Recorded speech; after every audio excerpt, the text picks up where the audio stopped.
We are, we are, we are, how you say, live. We are, we are. Well, I'm here. Well, my partner's on his way. I got to send the link. And we are officially on, mind you, we are officially on Twitch. So if you have a Twitch, please join in and follow me. I will have more content on Twitch. That's what we just exclusive to Twitch. But other than that, we got some. We really be talking about some things today. We're gonna be talking about some things today. Uh, like I don't know. The latest on we got the Final Four starting tonight with the females. Final Four for the males tomorrow. How did y'all feel about baseball's opening week? How did y'all feel about the UFL's week one if you watched? Um, Also, a little insight on the NFL. We're getting ready for NBA playoffs, less than 2 weeks, and also the NFL draft, all happening this month. So we gotta get ready for it. I will present the first round. We see it today. My partner is here. He's ready. I know he is because he's been itching to talk about some shit this week. So, without further ado, in fact, in fact. So y'all think I'm playing? Y'all can hear his voice. He's here. He's here. I'm not lying to you. I'm not lying to you. He's here. Say hello, bro. You? He's here. So this dope. We got some shit to talk about. This game, just sharing some of this shit right now, bro. If you want, you just share it, tell people about it. Cause we gotta get more views, man. We be talking some good shit. They only see the clips, and we tell them like, "Yo, we on Facebook, YouTube. Come holla at us." But especially they thought, "Yo, bro, Twitter be like, yo, that's what I do is do all." You got some 49 fans that like what you saying, brother. Hey, let's talk that shit then, baby. Yeah, some 49ers right there. So without further ado, let's start this shit. Give me my countdown, please.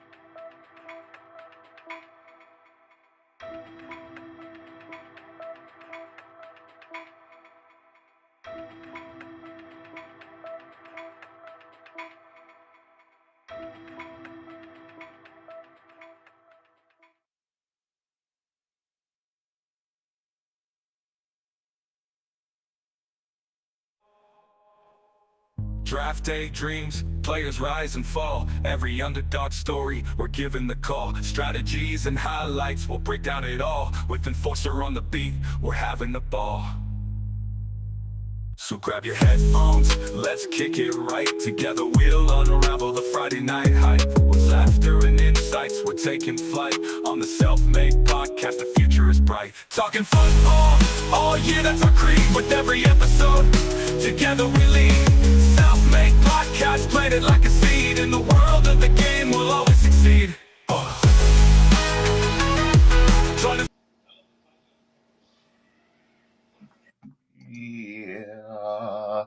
Yeah, we are here. April 4th. What's going on, man? Let's get it. Let's get it. Hey, I'm trying to see the shirt. What's that shirt say? 49ers. Oh, Lord. Yo. Nah, baby. God, yo, you wild with that. All right, so let's get into this sports talk. We got the sports news first. How you enjoy opening week, man? We've been good. I was just watching the game. Mets was up like 5-0 last time I looked. So, I was happy about that. The only Met game I watched was I think it was the first game, the Marlins, and Pete hit a grand slam, if I'm not mistaken. Man, Pete been on it. He hit a 2-run home run today. That man about to show off. He got a sour taste in his mouth. Yeah, he just got that contract. He out to show people. Oh yes. Of course, my Yankees doing all right. But again, this is only the first week, so I'm not celebrating. Y'all motherfuckers fans like y'all won the championship because y'all got a winning record like those Dodger fans. I saw y'all out there. But this Dodgers going off. They ain't lost yet. So, what's it? Show me? Shotani. That motherfucker hit a walk-off home run this week. I don't know why y'all even gave pitch to him. Should have like intentionally walked his ass. But Might have made sense. when y'all face the Dodgers, y'all know, I don't know yet. gotta check out that schedule. But it's been a good opening week. I know it must be good because we're talking about it, and usually you don't talk about the first week. You just, I guess this is an old picture I put up here. I was working fast. Don't blame me. It's 2021 picture. Anyway,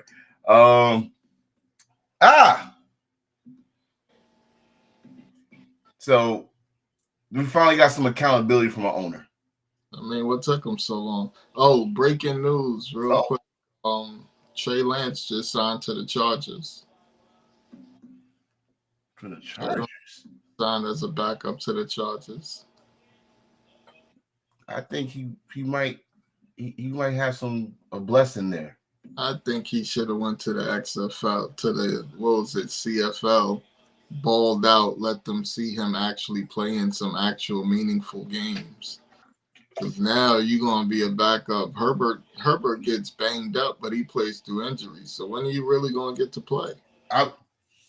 Yeah, but I would say this with Harbaugh, he got a good resume with quarterbacks. Harbaugh is the quarterback whisperer. You saw what he did to Kaepernick. You saw what he did with Alex Smith.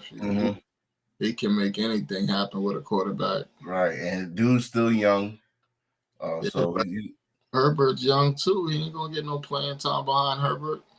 But you just said like he'll get banged up, and I think one good licking, and dude would be. Pause on that last word I said. Dude would be ready. I think dude's like a sponge, man, and Harbaugh will put you in the right positions. Like so, hey man, good luck to him. But back to this situation here. Exactly what you just said. What took y'all so long to admit that? That's just dumb. I mean, it wasn't a bad move initially. Initially, you know what the thinking behind it was. Before that happened, his last full season, he threw for 5,000 yards. He led the NFL passing yards. He didn't really have a good team around him, and he still did that. You know what I mean? Because this was post-Hopkins and all of that. He was out there with Fuller just throwing deep every play. You know what I mean? So you understand why they did it. And then the only way you're going to get people to go to Cleveland to play is by overpaying. I mean, look what they did with Myles Garrett. He wanted to leave. They overpaid him. You know what I mean? So that's their MO. They overpay people and mess the market up for other teams. Miles did a Tyrese on Fast and Furious. Like, I can't stand this shit. But we're going to get some money. What'd you say, Al? They told how much it was. He couldn't wait to come back. Like you said, he came off a good season. And we didn't know all this other bullshit that was happening and then it fucked up his head. Rich fucked up his head, fucked up his play. And I don't even recognize, like when he was playing, I didn't recognize who the fuck was on the field. That's not the guy I saw in Clemson. That's not the guy I saw with the national championship. Not the guy that became the franchise quarterback of the Houston Texans. That was a shell out there. And now over. Yeah. I don't think there's no type of comeback. Like, you know how, like we said with Geno a couple of years ago, like they wrote him off and you know that shit. You can write him off. We know the address, bro. We know the address. We write you off right now. Sorry to say that because you know how the media is, but it's. I hate to say it like this, but his situation is like a prime example how you know when someone is not built for certain things. I think his problem is not physical, it's mental. Yeah. You know, because you don't just wake up one day and forget how to play football after you've been playing football all your life. Exactly. It's not a physical thing. It's all mental. Like you just had he probably never been arrested in his life. You just had your first court case where you was in court fighting for this and fighting for that. And it wasn't even any criminal charges. You was just fighting not to pay these chicks money. Like, he didn't even have no criminal charges because the feds came, looked into it, said there was no validity to it. So it reminded me of Vince Young, bro. Yeah. when it comes to like the mental part, like Yeah. once they did that to Vince Young about him, his situation, almost a shell of him. Like it was two different people, two different careers. A lot of people, it's hard mentally to do things once you start facing adversity for some people. Mm-hmm. You know what I mean? So hopefully, he got a fiance or a wife. He about to have a kid. Like, hopefully, he get on track in real life. Fuck the sports. Just Yeah, real life. yeah. Man, you got man. Listen, I know you. No more massages. I don't care how your back feel. No. I know listen, man. I know he's a smart kid, so I know he could. He could bounce back outside of football. He'll find something. What he was majoring in, or with all this technology shit, nigga, you got more money than us. You can do podcasts and get a whole bunch of followers and shit. And we seen that, like Robert Griffin. Yeah. Like motherfucker forgot he played football. This dude doing media like it's like his calling. So yeah, he is, but still. When he was on ESPN, the way he was kissing ass was just corny. I wasn't jacking none of it. I'm like, bro, just shut up already. Well, good luck to you, brother. Next on the list. This shit is getting out of hand, bro. It's stupid. They actually had a fucking meeting about the tush push. I know how to stop that shit. Y'all want to know how to stop that shit? It's not about stopping it, and technically it's almost impossible to stop, because if you look at it the way it's designed, it's not something that you can just stop, because you got a handful of people pushing one person and you can only put two people in front of them. Like, the rule for years and for a long time, this was banned. And then the other problem with it is you can't do it on defense. It's illegal for you to do what they're doing on defense, put a player behind another player and push them forward. Yeah. So if it's illegal on defense, just make it illegal like it already was. Change the rules for no reason and made. I think they changed the rules. One. Can you hear me? Again, for offense, they want the offense to date. The offense is so lopsided, right? Offense get all these rules, where they can pretty much do whatever they want. Get flat, defense get flagged and all this stuff, and defense can't. They handicap. They need defense handicap. Now, when I say I can stop it. Listen, you think you put two big boys like you remember Gary Brown, the great nigga?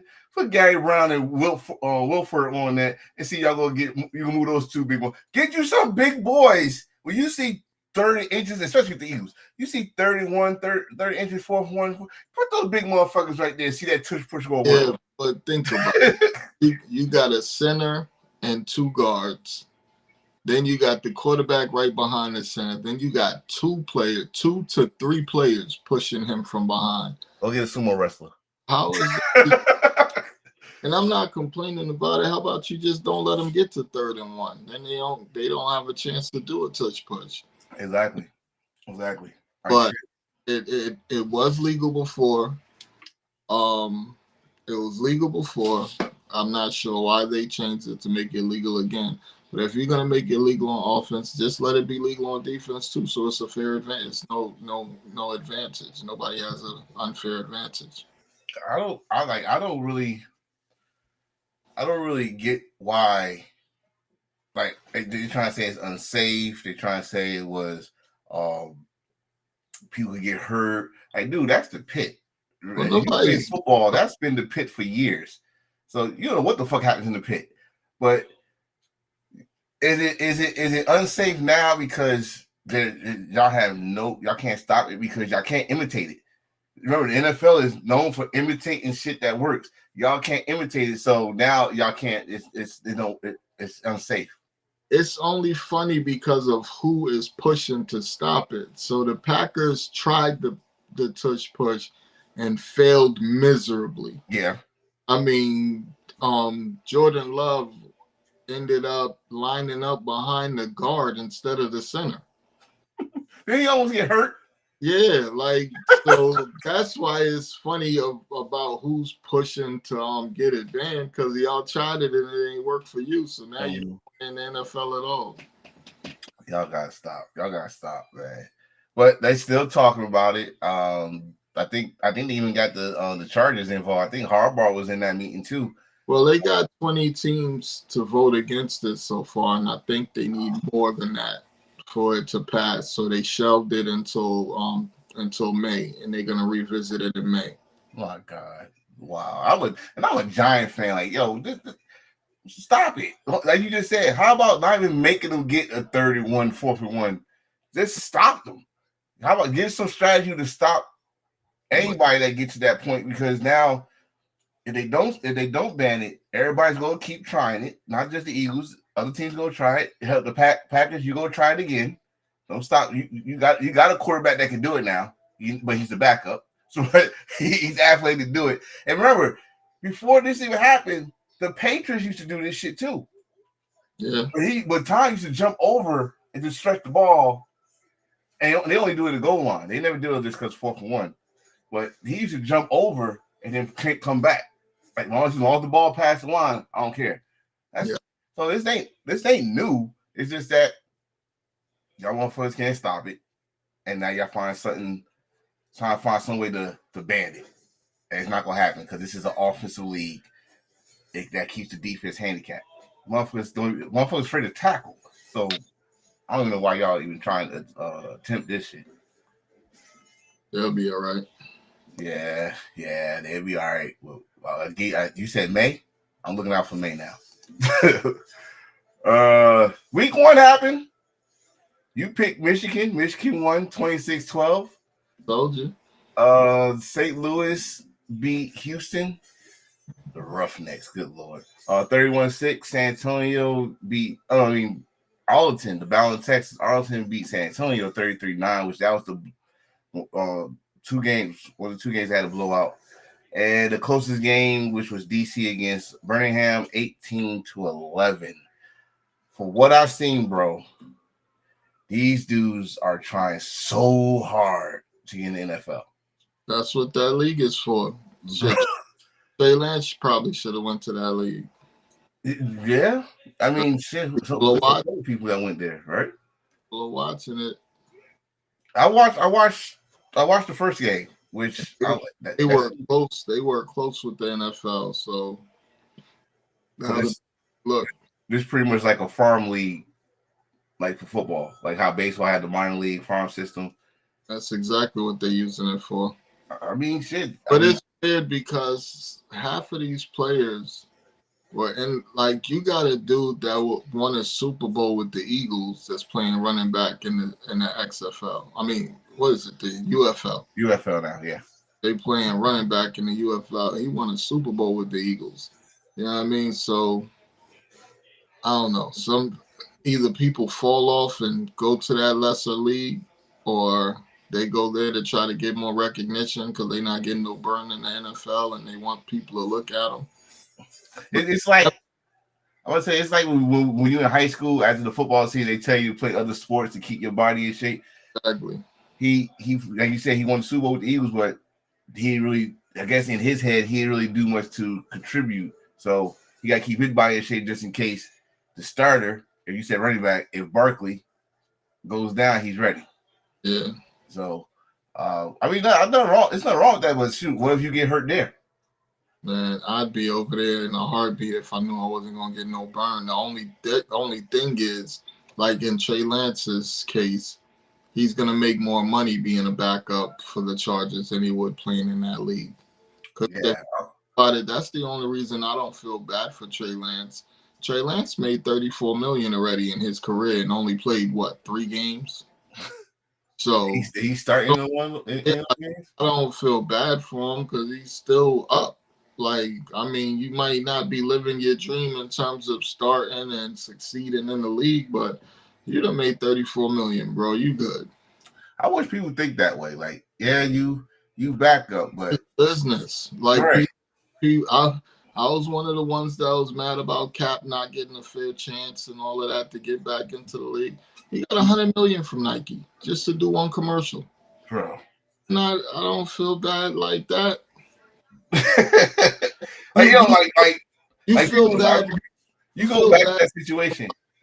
You feel bad when somebody's livelihood gets taken away. Yes. But making the $34 million and $100 million, be happy where y'all at, bro. You're not risking your health. You're not messing your body up, and you getting millions to watch. And then come in probably for like the cleanup or certain situations. Like you're the responsibility is not on you, so you had really nothing to stress about. You know, everybody got the headlines on this person. You just there like taking notes. You get paid to take notes. $34 million to take a knee in the fourth quarter, bro. I could do that. Let me do that. I definitely do that shit. $34 million just take a knee. But there's no way I'm gonna get hurt. This is the week 2 games tonight on Fox. Birmingham is in Michigan. Let's see if Michigan go 2-0. Tomorrow on NBC, Memphis against DC. Another one that might be going 2-0. Then you got a battle of Texas again, with Arlington against Houston. That's gonna be crazy. St. Louis against San Antonio on Sunday. So I'm gonna keep my eye on this. I probably just watch one game and watch the rest highlights, but I might get into the DC versus Memphis game because I know I'm gonna miss this game tonight because we got something else going on tonight. I gotta keep an eye on. But which game you gonna try to watch? Man, I got a busy weekend. Okay, which highlight you gonna try to get all the highlights? You know I'm on Michigan, man. I want them to succeed just because I don't know nothing about none of these other teams, so I don't have anything invested in any of them. If you think about it, I just know about this. I don't see a New York team. What? I don't see a California team. I don't have none of the major cities that would root for. Right, you think. By design, though. Maybe they're trying to get the smaller markets some recognition. Well, I mean, Jesus Christ, but you got 3 teams in Texas. Bro, this is like college football in terms of where the teams are coming from. This is yeah. Birmingham, Alabama. Exactly. Yeah. Memphis. No, I got you. Well, that's if I catch one, I catch one. Oh. We have NBA Hall of Fame finalists. It's a lot of them, but I only name a couple. And this man was the first thing I see. Carmelo Anthony. He got 3 gold medals, man. He in there with no problem. They first ballot. All right. Top 10 all-time in scoring. Top 10 all-time scoring. Member of the all-time 75, whatever they call that shit. He's a member of it. Dude, former national champion with Syracuse on his freshman year. Dude turned around the whole Nuggets team that could not recover after Mutombo left. Are you kidding me? Cornrows, Carmelo, New York Knicks had the Guardian going crazy. Come on. He's Hall of Famer. All right. There's no question. I usually question Hall of Fame. Like, it's whatever, but I'm not questioning this. And the next person I'm not questioning this man either. Nope. I'm not questioning. I don't care how many baby mamas he got. Anybody that could have Shaq in his feelings, Hall of Fame. Hall of Famer. This dude, how many times he was Defensive Player of the Year? Like he'll get in. He's up there. He got him a ring. Counted. I don't care what's in that bubble. He got the ring. He got the ring. Damn. What else he did? I mean, he another franchise that couldn't get over the hump. It was amazing. It's blocking shots. He was a true center. Yeah. These guys today, a lot of them aren't true centers. He was a true center. Oh shit. Hold up. Okay. We got him. Next one. We go to the females. Sue Bird. Oh, automatic. Just by name alone. Sue Bird. So she's a 3-time WNBA champion. That's enough. Hall of Fame. Hall of Fame. She's We got automatic, one of the best players ever in college college. basketball history. See, like these names they got. These are the ones I'm putting up here. Guaranteed, locked in. There you have. Yes. If you know the story, it's the Redeem team with Kobe, LeBron, Wade, Botch, Coach K coaching them. If you know the story, you know why they call it Redeem. There's no way our basketball team should have won the bronze the last Olympics, and these motherfuckers came out and destroyed everybody.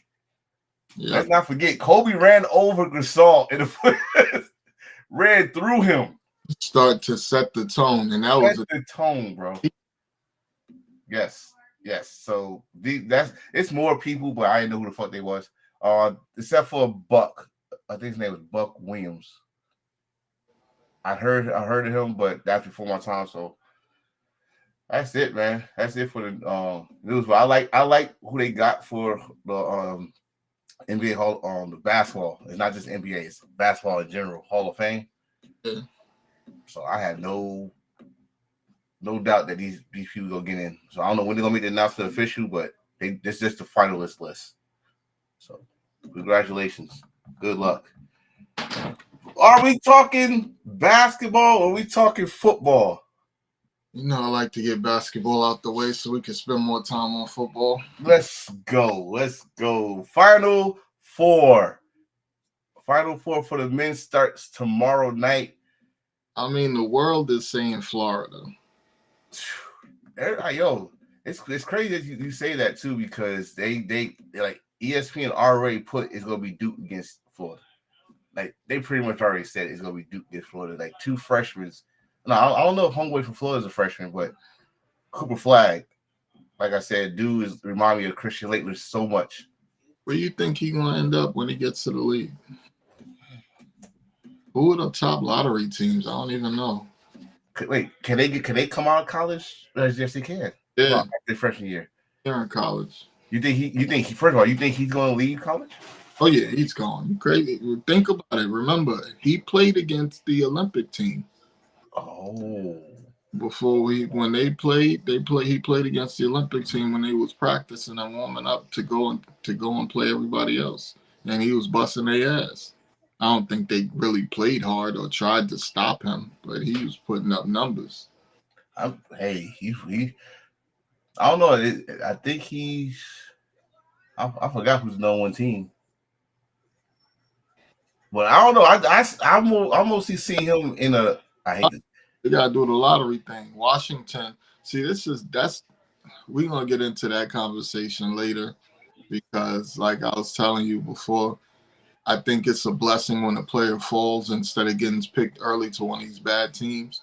Because if you think about it, who the hell wants to go to Washington? Not the city, but the basketball team itself. They are going to be horrible until the end of time. Mm.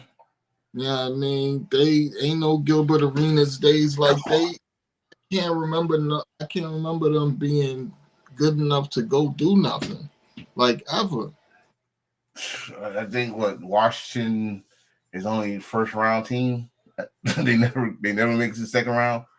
No, they are not good at all. They don't have no building pieces. They got that kid SARS that they drafted last year, but y'all gonna be picking like number 1 or 2 for the rest of your lives. I mean, the only team I ever thought, I mean, not ever, but I've seen that did some shit like this is Orlando. Orlando, when they had 2 years in a row of #1 lottery, which was Shaq, and then it was Penny. Yeah, that franchise thing. But Washington go be like that. They will have to keep on losing. Cooper Flag is a great college player, but he ain't Shaq and he ain't Penny. Oh no. But yeah, because over the years, you think about some of the best college players that like, especially I ain't saying because he come from Duke, but we had some college players that came from Gonzaga. How And many? they terrible in the pros. How many of these number one players, like overall number one players, are coming into the league and really becoming stars? Like the person who's picked number 3 has a better career than the people getting picked number 1 lately. Yeah, crazy that, but I don't.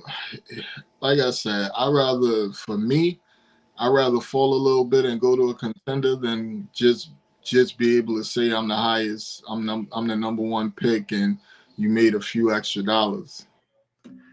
I know, and you gotta think, is he gonna be the number 1 pick? Oh yeah, So he'd be the best one of the class. I think. Well, he got a test tonight. What you see right here is we see all the number 1 seeds. Are these tonight or tomorrow? These are tomorrow. Tomorrow. All the number 1 seeds made it. So no Cinderella, none of that. Y'all didn't know who's gonna make it. All the number 1 seeds is in there. It's Florida against Auburn, which I didn't even know Auburn was that damn good, and Duke versus Houston. Who you got? I got Florida, and I ain't gonna lie, I want Houston to take it. Tar Heel anyway, so I don't give a damn about no goddamn Duke. Hey, I'm agreeing with ESPN. I was listening to what they're saying. I would definitely want to see Duke against Florida. I might listen. This is the Final Four. Usually when I say that shit, it goes the opposite way. You might see Auburn against Houston, and they come out of nowhere. You know who Duke reminds me of? They remind me of the Celtics. If their 3 is hitting, it's to stop them. But if they're not at 3 or you got good perimeter defense, they ain't the same team. Well, we'll find out tomorrow, but tonight is for the ladies. The ladies' Final Four starts tonight down in Tampa. And South Carolina, because that's going to be a low-scoring game because they both play defense crazy. And the crazy thing, this whole run, they haven't looked, like I said, they haven't looked dominant, but they found a way to win. He got the best coach in college right now. God damn right. I had a crush on that woman for years. Dawn Staley, who probably got better handling than most dudes I know. That's coaching right now. I think it's going to come down to South Carolina and UCLA to me. Oh, you don't think UConn? I think it can, but UCLA been on fire. Ooh. I mean, listen. We all, like we said last week, we're used to seeing UConn in this position, but I don't know, man. I don't know. It's gonna be all these games are gonna be good. All 4 of these college games are gonna be amazing to watch. Oh yeah, I mean, listen, South Carolina, they trying to defend their title. Yeah, UCLA, UConn, they can pull it off after half the players went to the WNBA already, and they still retool and pull it off because that's what they did last year. They retooled. But that tells you how good of a coach Dawn is. And she might as well quit and go to the Hall of Fame now if she pull this one off. If she's not already, shit, I just thought about she's probably already in the Hall of Fame. But that's how good she is. So I'm going South Carolina, UConn, bro. I feel you. All right. What we got next right here? NBA season. This the East right here. It like everything is locked. I'm sorry. It's looking like it's gonna be the Knicks and the Bucks. And I think they could sweep the Bucks if they're healthy. Okay. So before let me go here first. Let me go here. Let's talk about the number 1 team in the conference, Cleveland. Do you feel like this team is ready for the finals? Well, first they got to make it to the finals. You can't just put them in the finals. I know. I'm saying right now they start there. Number 2. Okay. I think out of the teams in the East, they're the deepest to be able to combat with Boston's team because Boston got 4 or 5 guys that can come off the bench and play both ways. Mm-hmm. That's number one. Number two, they have a deep bench as well. They got Wade coming off the bench. The biggest trade of the season was getting Hunter from Atlanta, which I don't even understand why Atlanta would do that deal, but getting Hunter from Atlanta was one of the biggest moves of the season for any team. Mm-hmm. He can ball off the bench. He can play D. He's longer. He can play. He can guard probably 1 through 4. I wouldn't put him on the center, but he could guard 1 through 4 because of his height, and he can move with the smaller guards. I'm looking at this, bro. First of all, that playing tournament is a waste of time. Like, y'all playing just to lose in the next round. That's it. Orlando's gonna be a tough out for somebody. That's about it, though. But if you think about it, they either playing Boston or playing the Cavs. So how tough of an out are they gonna be? That's the problem, you know. They might bring something. There's not no sweep. They're a coming team. I like Orlando, Banchero, Wagner. They play ball. So, Hawks is washed. They got Trey, and that's it. Trey, like, he's stressing. Miami losing Jimmy, they lost their entire identity. Now it's just Hero and Adebayo playing basketball together. Oh, speaking of Miami, I think it was it last night? When Ja Morant hit the game winner. Yeah. That looked like that team just looks so. He got fined $75,000 today they said he was making his hand. He was doing a symbol of a gun, and it was his second time in a row doing it.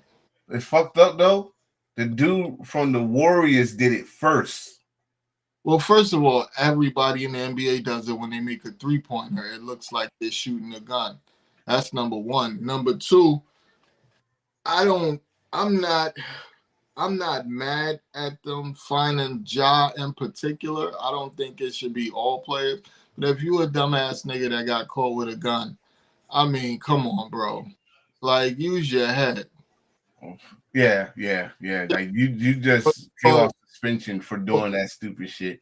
Just for PR purposes, you shouldn't do nothing that has to do with a gun, bro. Like, come on. And let's. I hate to sound like Shannon Sharp, but bro, you're not built like that. But you know what he needs? He needs Jaden Daniels type of parent in his life. To be his best friend rather than telling them, yo, bro, what are you doing? Like, you gonna make me smack the shit out you if you keep playing like this. Bro, his father used to come to all the games. I don't know if he still do, but his father used to grab him by the fucking neck. His father's his bestie. He can't grab him by the neck. I think what it is, I think Ja be reminding him, like, yo, I bring the money to the house. Like, y'all this bread without me. So don't try to tell me what to do. And I think they just fall in place rather. But that's another thing about, like, upbringing. Like, my son right now, I don't care what happens in life, how much money he get, none of that. If I tell him to do something, he gonna do it because we have that type of respect, we have that bond, we have that relationship. It's not something that's gonna grow now that you in the NBA. Right. Something he probably should have been working on with his son. That's definitely day one. Like, nigga, I'm your father. I gave you life. Like, what you doing? Respect me. Oh my, gonna be out here wilding, and I can't tell him, yo, reel it in. Come here, let me talk to you for a minute. You gotta get it out, cause bro, this is bigger than basketball. You out here risking your future and your freedom. Yeah, man. Like, I mean, I get it. Like you just said, that's PR, bro. You just got in trouble. Like, your whole season last year was fucked up because of that one incident. Nice. And you do that as a celebration, not looking good. Not never. I will never do that, bro. Put a fist up. You hit a 3, run down court, bro. Matter of fact, all right. Think you want to fight? Don't even put a fist up, bro. Throw a peace sign. Yeah. Do bro. After you hit a 3-pointer, put 2 fingers up. Two fingers. Do the Damian Lillard, wave bye something. You know, get creative, bro. You know, Do something that they go call the John Morant. Do something like that. Don't. Yourself anymore, because yourself ain't working for you. And if you get in trouble again, I don't think the Grizzlies gonna keep your ass because they was talking about getting rid of your ass last year. Yeah. So chill out with that. Well, You said you see the Knicks. they just fired the coach because which, like I told you last week, I ain't never seen a coach fired after making the playoffs. But they just fired the coach because he wasn't using Ja enough on the offense. Ja was complaining about him not being used, and they got rid of the coach because of the coaching philosophies. So with that being the case, you need to show up and be the star now because you just got the coach fired because you wasn't getting enough burn on offense. So he pulled the damn, what I say to LeBron? Like, listen. I don't think he got that much pull. Okay. Well, he still got the coach fired though. LeBron is the owner of every team. No, LeBron can get trades. He's one of trades. He's Aaron Rodgers of the Jets. Ah, damn. And they'll tell y'all what to do, and y'all gonna do it if you want him to stay. Damn. Now the Lakers have all the leverage because they traded for Luka. Yeah. It's still your team, LeBron. We still gonna rock with you, but you ain't got as much power as you used to have. Because guess what? We bought in your replacement, big buddy. All right, that's right. For the next couple of years, he's gonna be here. You might not be here for the next. It's all right. So you saying the Knicks? You think the Bucks gonna switch to 6? The Knicks gonna? Well, no. I thought the Bucks were still at 6, so they're at 5 now. So it'll be the Knicks and the Pistons for now. I mean, they got the same record, so it can switch. I mean, the playoffs start on the 19th. We got, let's see, it's 76 games, so we got 6 more games left for the season. Yeah. It could happen. It's gonna be, but it's still something for some teams to play for. It's nothing for the Cavs to play for, nothing for the Knicks to play for, nothing for the Celtics to play for. It's nothing for the top 4. Top 4 is locked in. That's their positions. Well, Pacers, they got what, a 3-game lead over the Bucks and the Pistons? Yeah, but they'll be locked. They already got them locked for the spot. They'd have to. Okay, so yeah, so the top 4 it is what it is. Yeah, so you got, like you said, you got the Bucks, Pistons. Now, the crazy thing is, all the Bucks, the Pistons, Orlando, even Atlanta, some weird shit could happen where one of them could go into the play-in tournament. Nah, 43-38. I don't think there's enough games for them to pull that off. I just said 6 games. Now I ain't saying Orlando go win the next. Well, Orlando got 3 more games. How the hell that happen? Yeah, because remember, a lot of these games, I don't know, but they not. I don't think any of that is changing. I think what it is right now, where everybody is right now, they're damn near locked in. The playing teams can shuffle a little bit, but that's it. Well, that's the East for you. Let's get to the West Coast, the Western Conference. Now this is the weird. We just saw the difference between the East and the West right here. Only 2 teams are locked in the West, and Houston is number 2. Yeah, Houston overachieved this year. They played their ass off, and the thing you gotta love about Houston is it's all blue collar workers. There's no superstar in Houston whatsoever. Don't get me wrong, I like Singham, the center. He's a young up and coming baller. Love Green's game. Green balls out. But if you look at the team, there's no superstar. Like, I think that would be a perfect team for somebody like Durant. You know what I mean? Durant go there and get inserted into that team that plays amazing defense. I think that would be crazy, and that would probably keep them at number 2 or at least in the top 3 in the West. But yeah, them first 2 is locked in. Everybody else can move. can move now, or they can move tonight. Well, before we get to everybody else, the question I wanted to put the question you put on here for me. We wanted to talk about that question is OKC could be the third team if they win out. The And third team in NBA history that wins 70 games. yep, Can you see it happen? absolutely. And I think they want to do it because they're so young, and they want to prove that they're trying to prove that they're here and they've made it. Like everybody else is saying, "Oh my God, they're so young. Team this young has never pulled off anything like this. They got young legs. They running people off out the gym." I think they want to prove to everybody that they're not this just young team and they're for real. Because I mean, if you look at last year when they played against the Mavericks, they didn't even look like they belong in the playoffs when they played against Luka and them. Luka and them was busting their. Most people who watched that blamed it on, their youth. Still one of the youngest teams. Like, look at their stars. Everybody is young. Yeah. Holmgren, Shea, the kid Green. I mean, not Green, Williams. Like everybody is young on their team.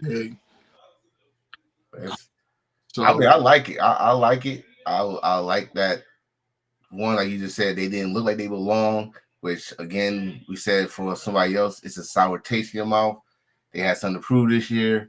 I did not see this coming, and the fact that they could win 70 games. So how you didn't see it coming since Shea has been there? See, the reason most people don't look at them, they never really looked at them like that, because you got to remember they traded away all their stars, got a bunch of picks, drafted these kids, and then started building them together. They didn't go out and get a bunch of stars to bring in to play with them. They didn't do none of that. They went and got Harkenstein, who's a hustle player. He goes on the ground and gets the ball. You know what I mean? They went and got players like that. But this team is hungry. They're young. I get that. That's why I say I didn't see it. I didn't see this, like the record. Like I saw. I know I'm gonna see some heart. I know I'm gonna see some heart. I'm gonna see some fight. But to see this and they going to 70, I didn't see that. If you look at the last 3 years, this is what they've been building. Like they surprised people 2 years ago when they had the record they had, went to the playoffs. Then last year they had even more wins and went deeper in the playoffs. This year at the number 1 seed, they blowing everybody out. They balling. Yeah, they smoked the Celtics. This is what they've been working at, and it's showing. The fact that they said that is a finals preview and they smoked the Celtics. It's possible. I think that's the next question. I was like, so you see them at 70? That's like I said for Cleveland, they the number 1 seed. Do you see them in the finals? But this like is what they gotta get there first, but do you see them? I'm saying it's the same. I'm not gonna say it's the same thing as last year, because now they got more experience in the playoffs and they've been there, so they know what to expect a little more. Mm-hmm. But the playoffs is a different animal for a lot of players. Yep. Not necessarily for teams. Why you think they call him Playoff Jimmy and people like that? Like why you think Luka is number 2 in NBA history and points scored in the playoffs? Like they realize certain players they coast. I'm not gonna say they coast through the season, but they don't give everything during the season. When they get in the playoffs and they know they're going home if they don't win, they get a little bit more and it turns into something different. They're gonna be going up against LeBron and Luka, maybe Joker and Jamal Murray. Like teams are seasoned and been there already. I don't see Houston being able to stay with them. I don't see a lot of. It's going to be hard for any team to stay with them, but the playoffs is different. Yeah, I mean, while you were saying all that, I was remembering. You probably remember this one too, when it was a time where Minnesota, when they had the youngest team with Kevin Garnett, and then there was no 1 seed. Oh, they had everybody. I was in right. and then they lost in the Western Conference Finals. Was Sprewell on that team? Yeah, Yeah. yeah. They lost the Western Conference Finals, I think, against But San Antonio.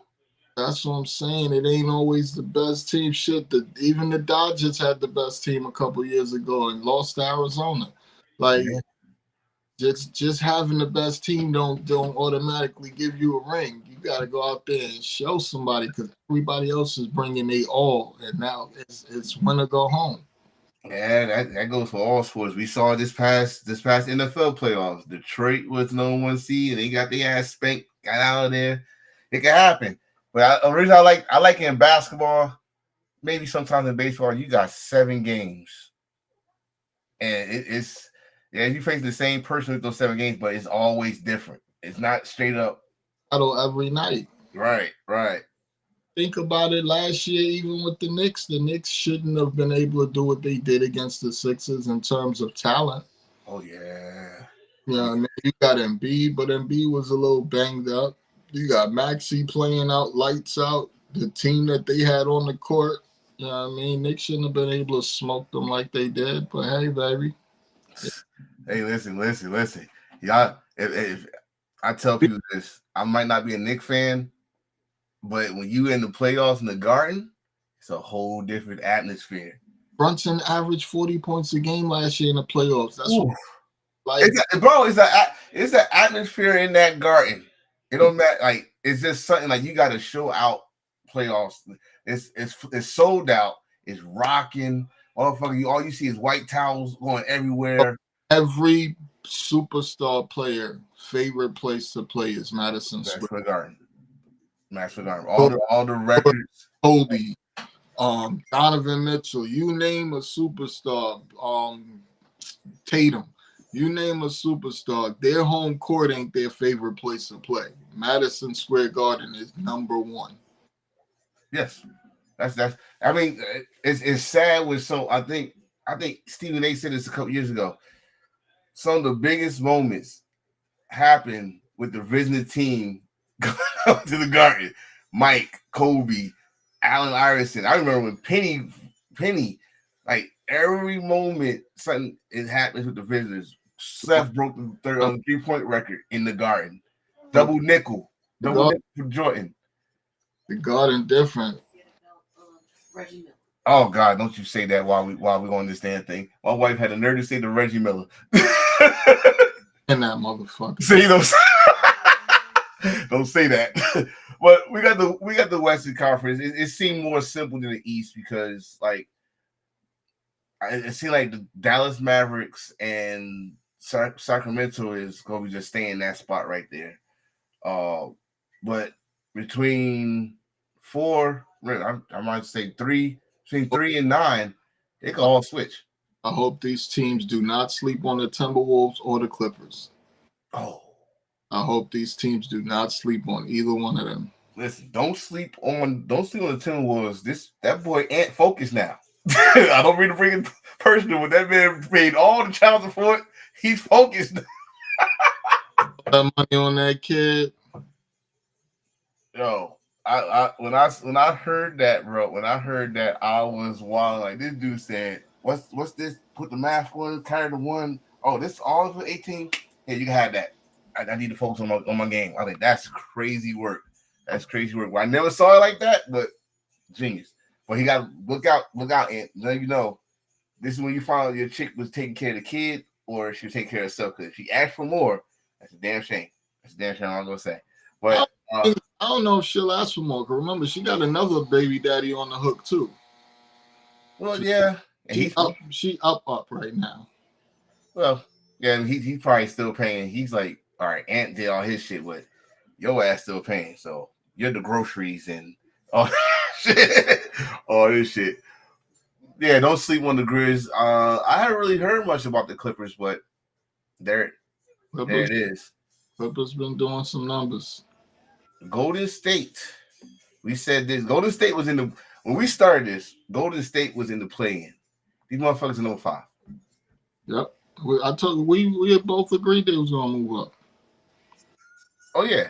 But I mean, this is Because the Clippers like crazy. Clippers and Timberwolves was 5-6. Golden State jumped Now over. they didn't play in. Curry balling. So what you think about Denver right now? Like, you think we gonna see Denver has the capability to turn it on in the playoffs because they still have pretty much the same core that they was winning rings with. You know what I mean? You still got Porter, you still got what's the light skinned kid name? Murray? Not Murray, the other kid. After Porter. What's his name? He was on the Orlando Magic for a while. And he Aaron Gordon. Okay. Still got Aaron Gordon, you still got Porter, you still got Joker, you still got that young kid Braun. He's been balling for them. Like they still got players. I was just looking at a video with his ass. Like, that boy got some ups. That boy got some ups. Well, I mean, I'm more looking at the Western Conference during the playoffs because like these are all, and I swear you can put any one of these teams in the East, and they'll be probably in a different season than they are right now. Well, it's always been like that. The East is top heavy. You got 3 teams in the East one of those 3 is coming out of the East. It's not really a debate in terms of the Celtics, Cavs, or the Knicks. Like those are the only 3 teams that are coming out of the East. With the West, any of these fuckers could get hot and go crazy. Yeah. From 1 through 8, any of them could get hot and go crazy. And that's why I'm gonna be looking at the West more because like you see an upset. Like we just talked about OKC, they could be no 1 seed, but are they playoff mentally ready? Because this is a whole different beast. And speaking of that, if you look at these teams, really, most of these teams are top heavy in talent in terms of scoring. Because if you take Shea off the court and take the kid Green off the court, then what? You know what I mean? You relying on who at that point to do all your scoring. Let's do something until they get their air, get their breath. LeBron pull his hamstring, Lakers is done. Steph hurt his finger, Golden State is done. You know what I mean? And all of these stars we talking about have had recent injuries. Mm-hmm. You know what I mean? So this is what I like about. We as fans are hoping for the best because we want to see the best games. Yes. Oh yeah.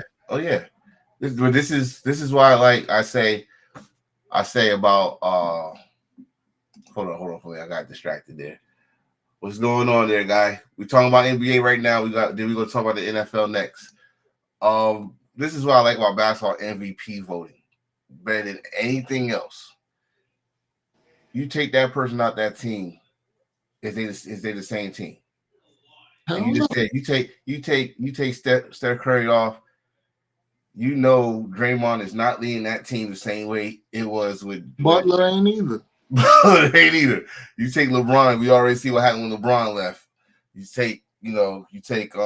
But it's certain teams that are built different or built deeper. Because if you take Mitchell out of the Cavs, you still got Garland, you still got Mobley, you still got Allen, you still got Hunter. You know what I mean? If you take Brunson off the Knicks, you still got Bridges, you still got OG, you still got Karl Anthony Towns. Like those teams are built. Even when you take Tatum off, you still got Jaylen Brown, you got Derek White, you got, you know what I mean, Al Horford. You still got players on other teams. It's only certain teams that's super top heavy. The teams that are the deepest are the teams that got a better chance of winning because when they take a break, they still got people that's gonna come in and work. Yes, sir. So this is the playoffs right here. As I don't think it changed from last week. Just the Knicks and Pistons instead of the Knicks and Bucks. Okay. From what I can see. So that's the scenario, pretty much. The Cavs are gonna smoke either the Heat or the Bulls. The Celtics are gonna smoke either Orlando because didn't they play Orlando in the first round last year? Something like that. Celtics in Orlando? But the Cavs, who did the Celtics play the first round last year? You know what, bro? I don't even remember. I think it was Orlando. Either Orlando, it was one of them teams. I don't remember. But all I do know this year. Yeah, neither one of those, none of the playing teams are going to win against the Cavs or the Celtics, and they all might be sweeps. You know what? As much I thought about something I said last week. As much as you want the Knicks against the Pacers, which I understand, I wish it was the fucking Hawks against the Knicks. I'd love that too. I wish. Trey be talking greasy. Bro, that dude, he's still talking greasy. Like he sent us home a call. He sent us home. He got like, bro, if I knock you out, you can't talk tough to me no more. Like, your original locker room is my home base. That's bro. But I thought about that for a minute. I ain't gonna hold you. I'm unsportsmanlike conduct. I'd have hit him in the mouth talking crazy to me like that. But you got to get on the court. You got to get on the court and stop him from talking like that. Yeah. See, you got to remember something about the Knicks. You got to remember this. When the Knicks was a fighting team, like punch you in your mouth, hit you with an elbow for trying to come through the lane, never missed the playoffs. They was a contender every single year. Charles punching Kobe in the mouth like we was out there gangbanging on them courts, homie. We was out there. So Anthony fucking Mason. That's all I gotta say. Larry Johnson. Yo. Like we had the bullies of the NBA all on the same team, just thugging it. You just remind me of something I forgot to put on here. I forgot to put it on Sports Talk. Speaking of someone that should be, I think the Knicks should try to pick him up. Isaiah Stewart, my guy, is a goon. But he can't score. He's just a. Don't be in score. Just play and play enforcer. Nobody is to come in this lane, knock him on their ass. You tell me he could not play with the Knicks back then.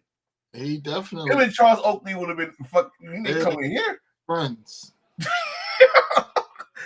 I forgot to talk about that. I really forgot because I was like, yo, there's some fucked up shit. Like we just got over the Malice in the Palace, and your ass over here fighting, grabbing motherfuckers down by their damn dicks and shit. But anyway, yeah, you're right though. Because I was just thinking about how the Knicks used to be, and when you said that, the first person I always think of is Anthony Mason. Anthony Mason don't even do much. He just look at you. He had to look like I see you. Like you walk in a dark alley, you want Anthony Mason on your side. I think every starter for the Knicks shot the field one with Alonzo Mourning. Oh, yeah. I think every starter. Larry Johnson one was the most famous one because they dragged poor Paul and Van Gundy. Yeah. That shit was funny as shit. That shit was funny as shit. Doing or hit you in the mouth. I was watching a podcast the other day. Yo, I never knew Maxwell was so funny and retarded. Yes. Yo, bro, he be having me crying listening to his stories. Yo, my man country as hell, but yo, it's funny as hell. He about him and Jordan. I'll be laughing my ass off. Olajuwon slapped the shit out of him. and he don't try to fabricate it. He straight up like, yeah, that's true. He's not. and again, Olajuwon was not to be fucked with. Anybody that fucking swung at Kareem Abdul-Jabbar. Yo, we was allowed back then. They was allowed to be gangsters back then. You do that now, you get 30-game suspension or some shit. And fucking anger management classes. Yeah, these days it's soft, man. Back then, it was like hockey back then. Oh shit! I even look. I just put this up here. So this is the games tonight. Number 1 and number 2 is facing each other tonight. OKC versus Houston. They're gonna smoke them. Especially, I hope they smoke Brooks' ass. Sacramento against the Hornets. Pacers against the Jazz. Cleveland. Yo, the Jazz has too much talent to be so bad. What happened to them? I don't know, bro. But they got some talent on that team, and they're just horrible. What you say there, Derek? only problem with the Knicks right now, because their head coach will get his best players injured, like Derrick Rose, for example. Nah, No, oh, you know what the problem with the Knicks is? When Brunson's on the court, they're Brunson heavy and don't utilize OG and Bridges and everybody else. It's basically Brunson and Towns playing a two-man game. Mhm. You see when Brunson is out, Bridges, OG's averaging like 27 a game with Brunson out, and he's balling. He's going crazy. You know what I mean? They can't even stop him with Brunson out. So imagine if Brunson is playing his game, OG gets to play his game, Bridges gets to play his game, Towns gets to play his game. Bro, Put it all you got together. options. You got options. They Like, would go crazy. They don't have no bench whatsoever. But offensively, with the starters, they would go crazy. I mean, let's see how they like. If he's paying attention right now, I think you said this last week too. Did Brunson come back? He's coming back this weekend. But they have No. defense. They just don't play no defense I anymore. want to say no. Don't send his ass out for the playoffs. I would too, because you ain't now. I mean, you bring him back so he could get a little conditioning. Oh no, Yeah. the other reason he has to come back, was it him? I know you have to play at least 65 games for you to be eligible for like first team this and first team that. Damn. I think that's part of the reason you bring some of these players back so they can make their little accolades. Okay. Gotta play at least 65 games for them to qualify. So I'm not sure if he made 65 yet. So I think he got to play like 3 or 4 more games or something like that for him to be qualified for like first team offense. And I think it's crazy because I think he's leading in, pressure points and points in the, I know he's top 3 in points in the paint. It's a few things. Which is still mind blowing to me. Yeah, because he's Mighty Mouse. He's like, right. Put something claiming to be 6'1". So we got some interesting games though. We got Denver and Golden State.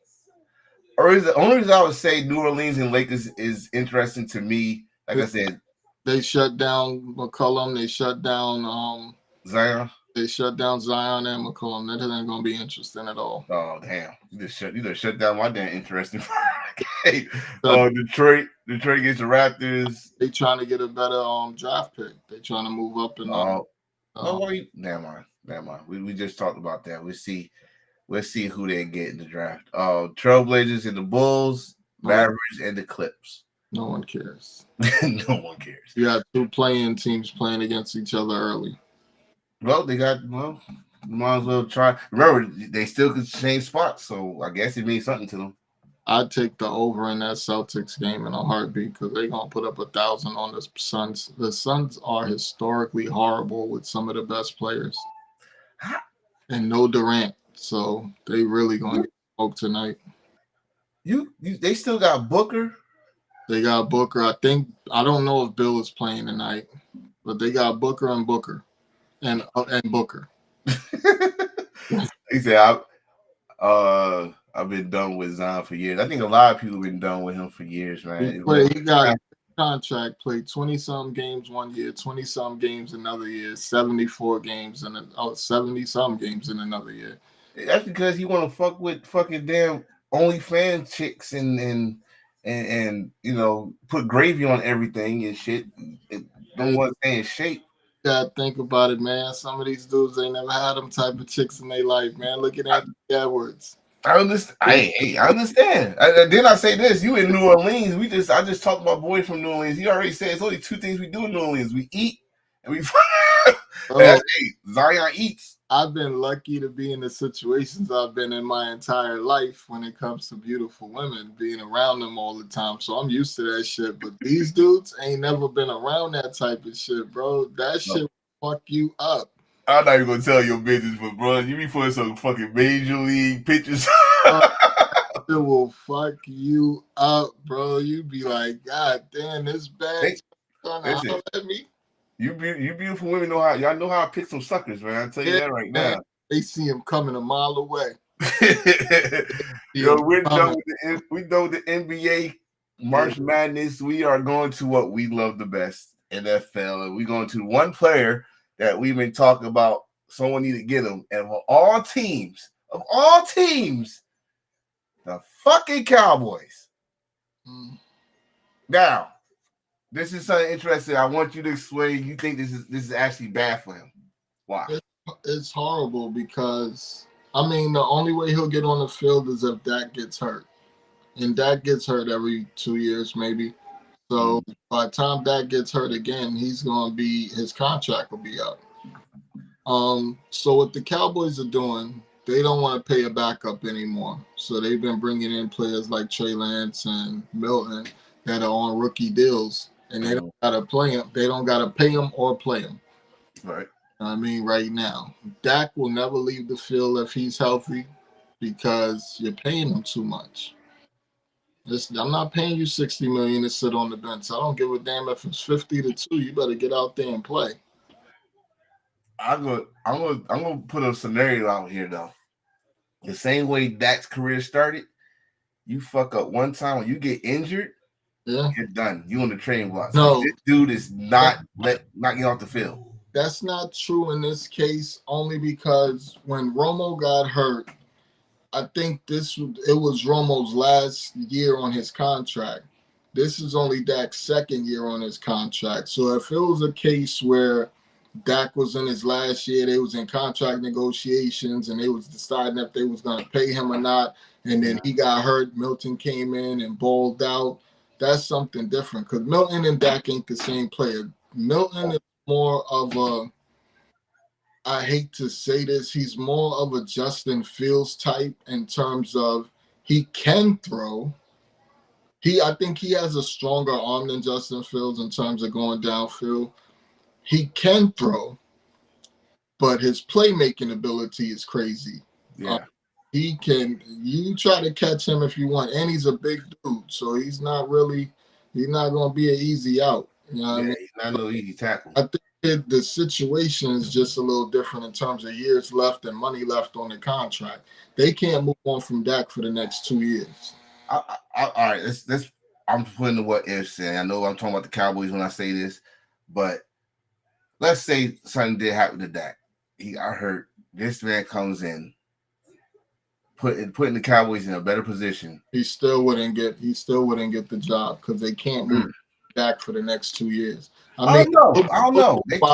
Football wise, it makes the most sense in the world. If a player outplays another player, they should get on the field because in all actuality, before Purdy got the job, Shanahan went to the owner and said, "Yo, bro, I think the best quarterback on the roster is actually on our practice squad." He was like, "Yo, I think Purdy's the best quarterback on," and that was before Lance got hurt, before Jimmy got hurt. He went to the owner and told him, like, "Yo, bro, I think Purdy is the best quarterback we got." But you can't.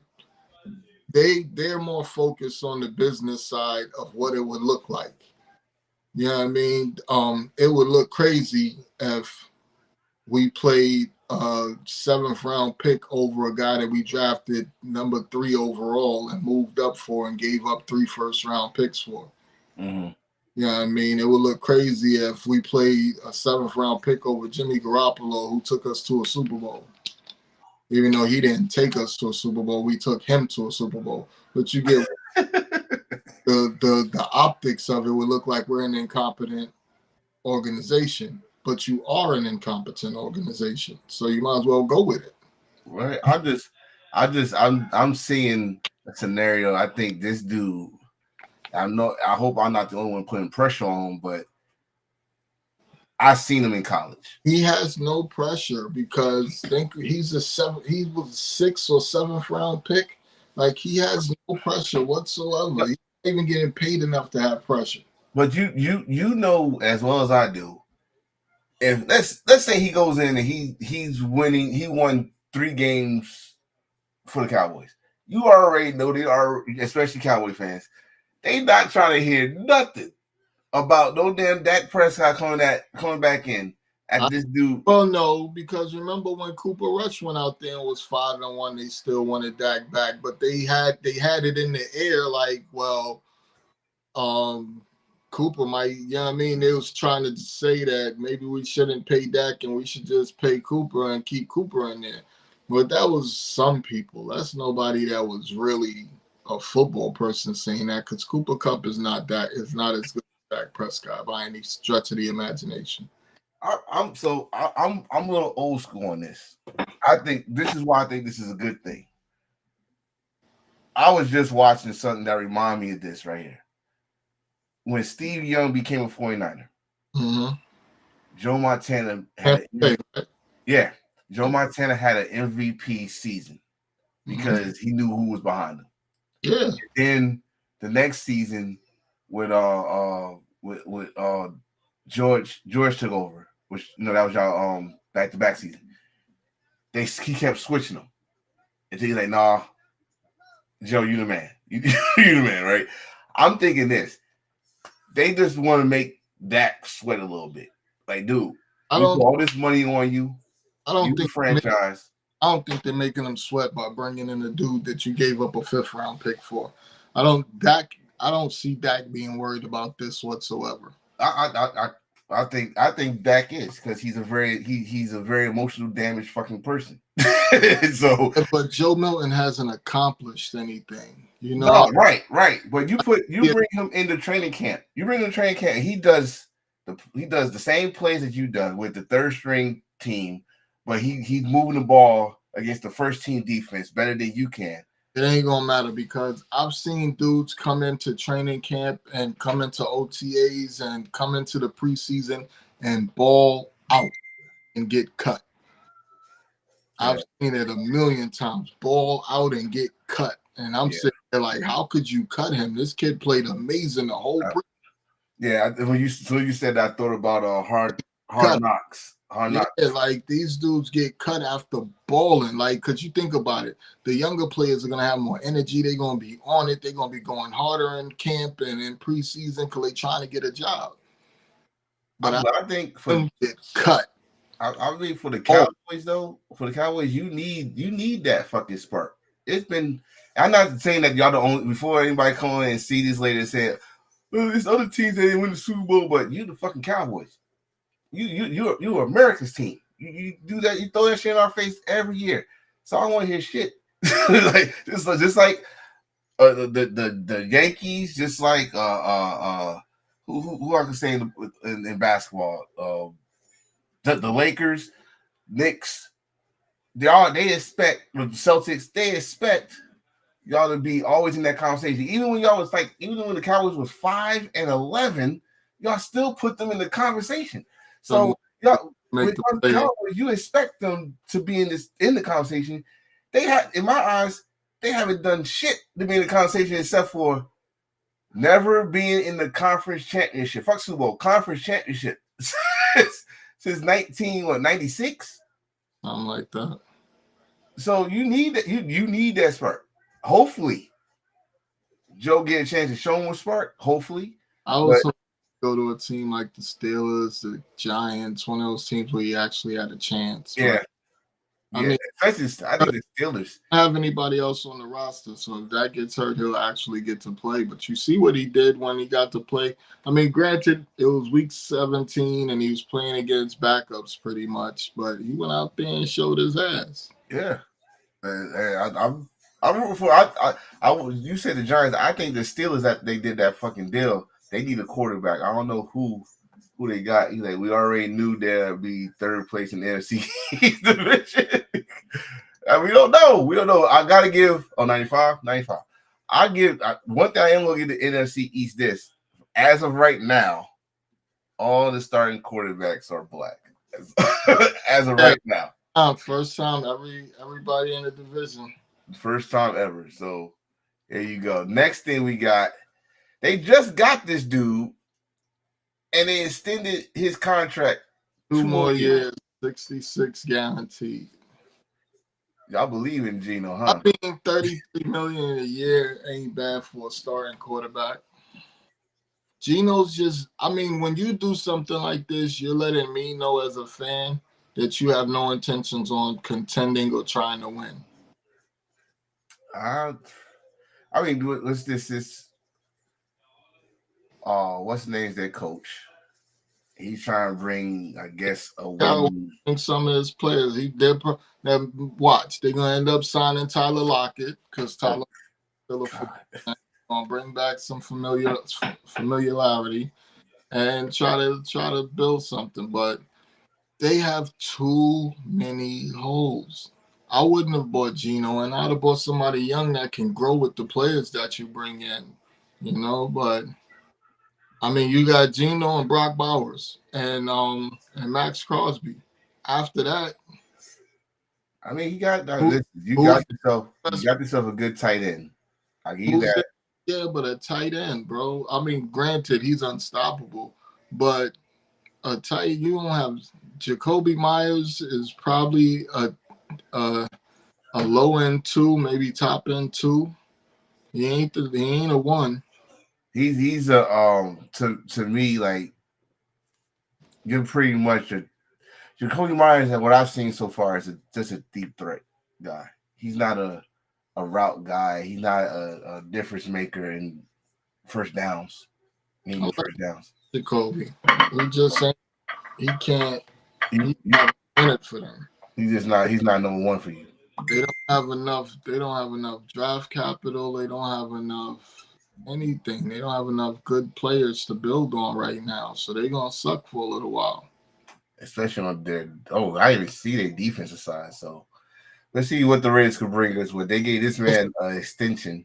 All that money on homeboy, the D tackle from the Dolphins last year. You ain't heard his name all season. No, he ain't do nothing last year. Yeah, you robbed him. That's what he did. Speaking of tight ends. Congratulations. I'm pissed about it.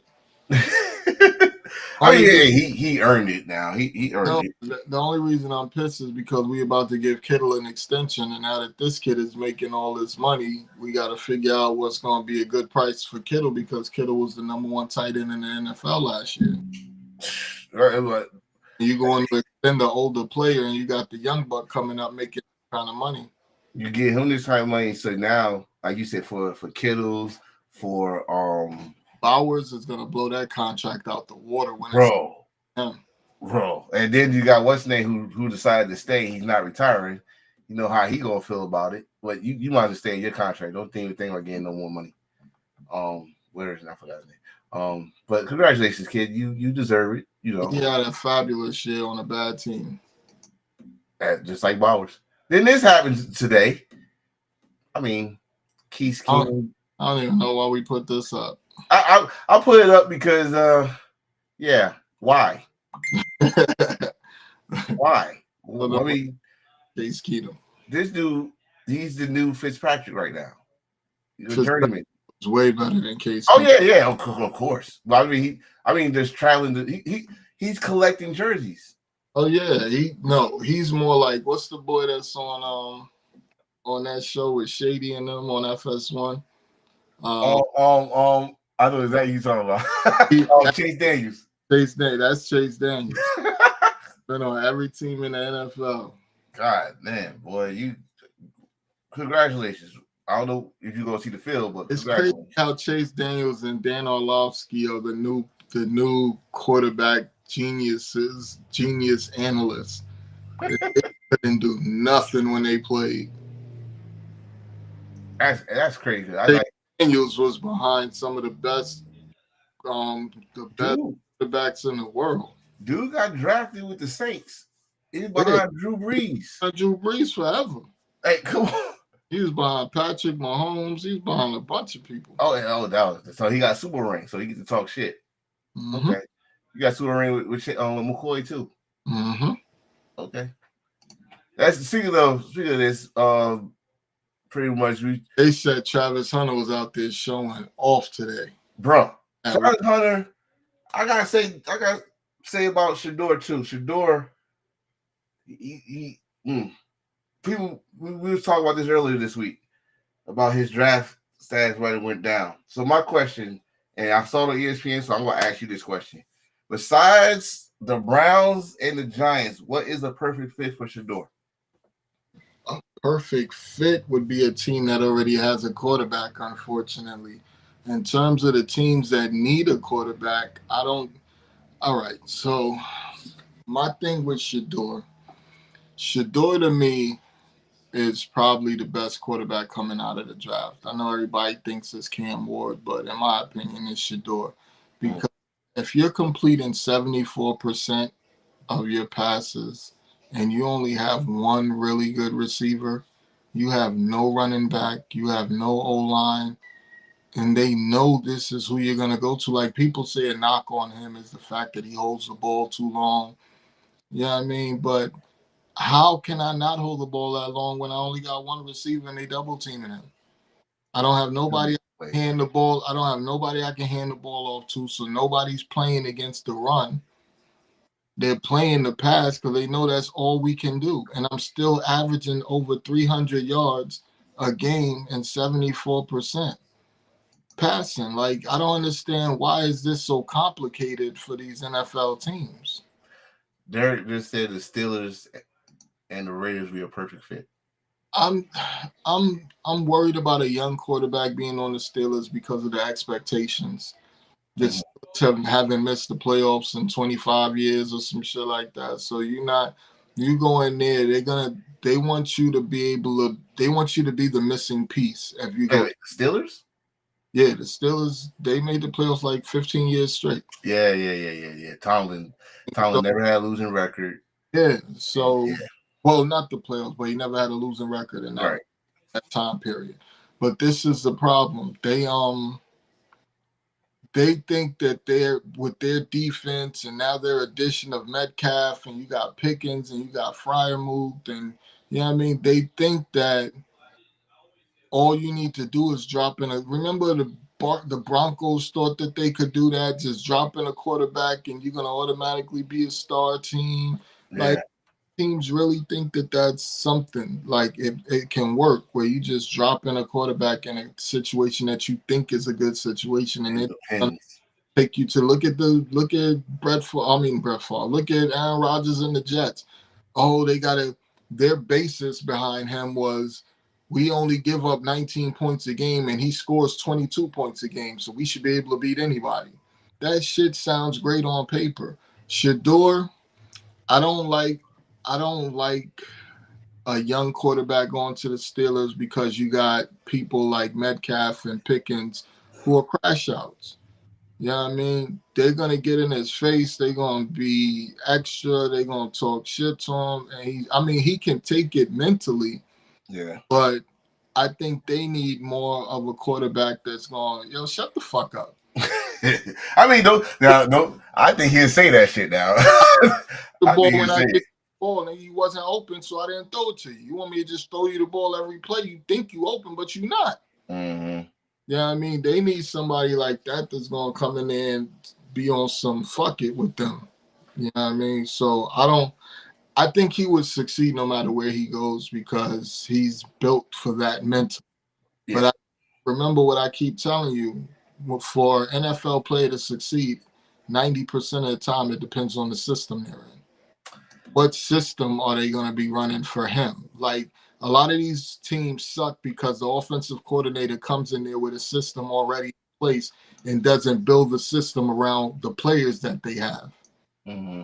And that's the biggest problem. Like when RG3 won Rookie of the Year is because they built the system around his skill set. He came in, instead of them saying, look, you're going to be a pocket passer. This is what you're going to do. This is what I want you to do. They built the system that benefited him. Shador to go to a team. I would love for Shador to go to the Giants because I think Dable is amazing with quarterbacks. Like, I even think Dable can make Jameis Winston a quality quarterback. That's going to be the most. You saw the video? You saw the video with Dion? Look at Josh Allen from the time he came into the league, from the time he got with Daboll to now. Daboll is the reason Josh Allen is as good as he is. Josh Allen was one read and run. He wasn't no passer. Yeah, bro. He is now. When he got with Brian Daboll, that's when he became a passer. Before that, he was just running people over and getting first downs and shit. He wasn't throwing. He was one read and go. He was not reading the field. He was not reading defense. He wasn't doing none of that before he met Brian Daboll. And And when you say that, right? I don't know you.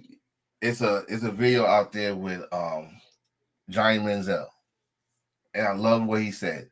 He said, if you gotta remember that when most colleges don't do pro formations, and they don't teach them how to read the At all. safety.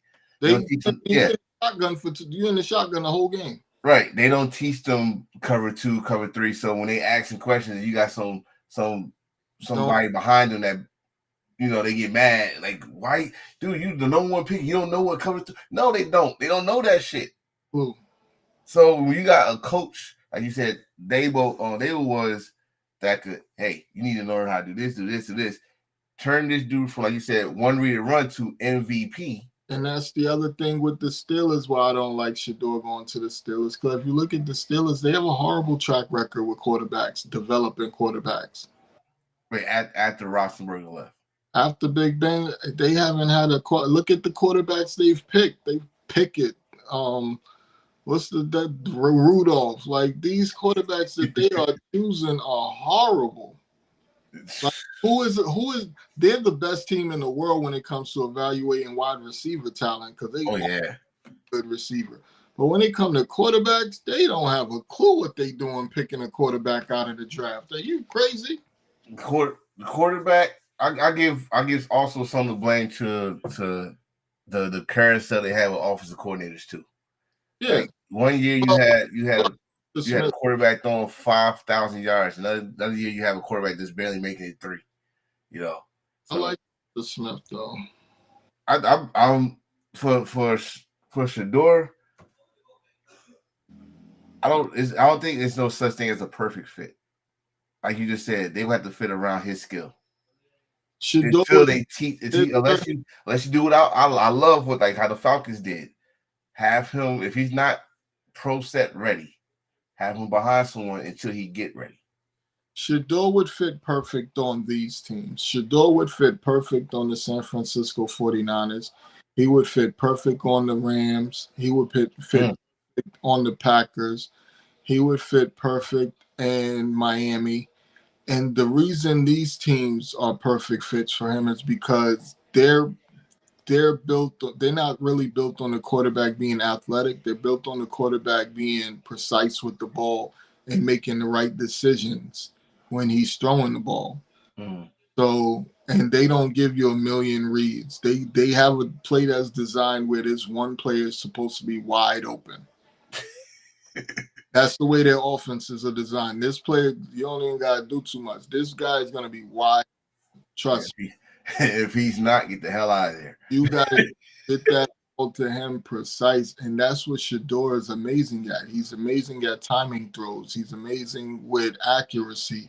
Like he needs that sort of offense that's a quick, you hit that back foot, you let that ball fly.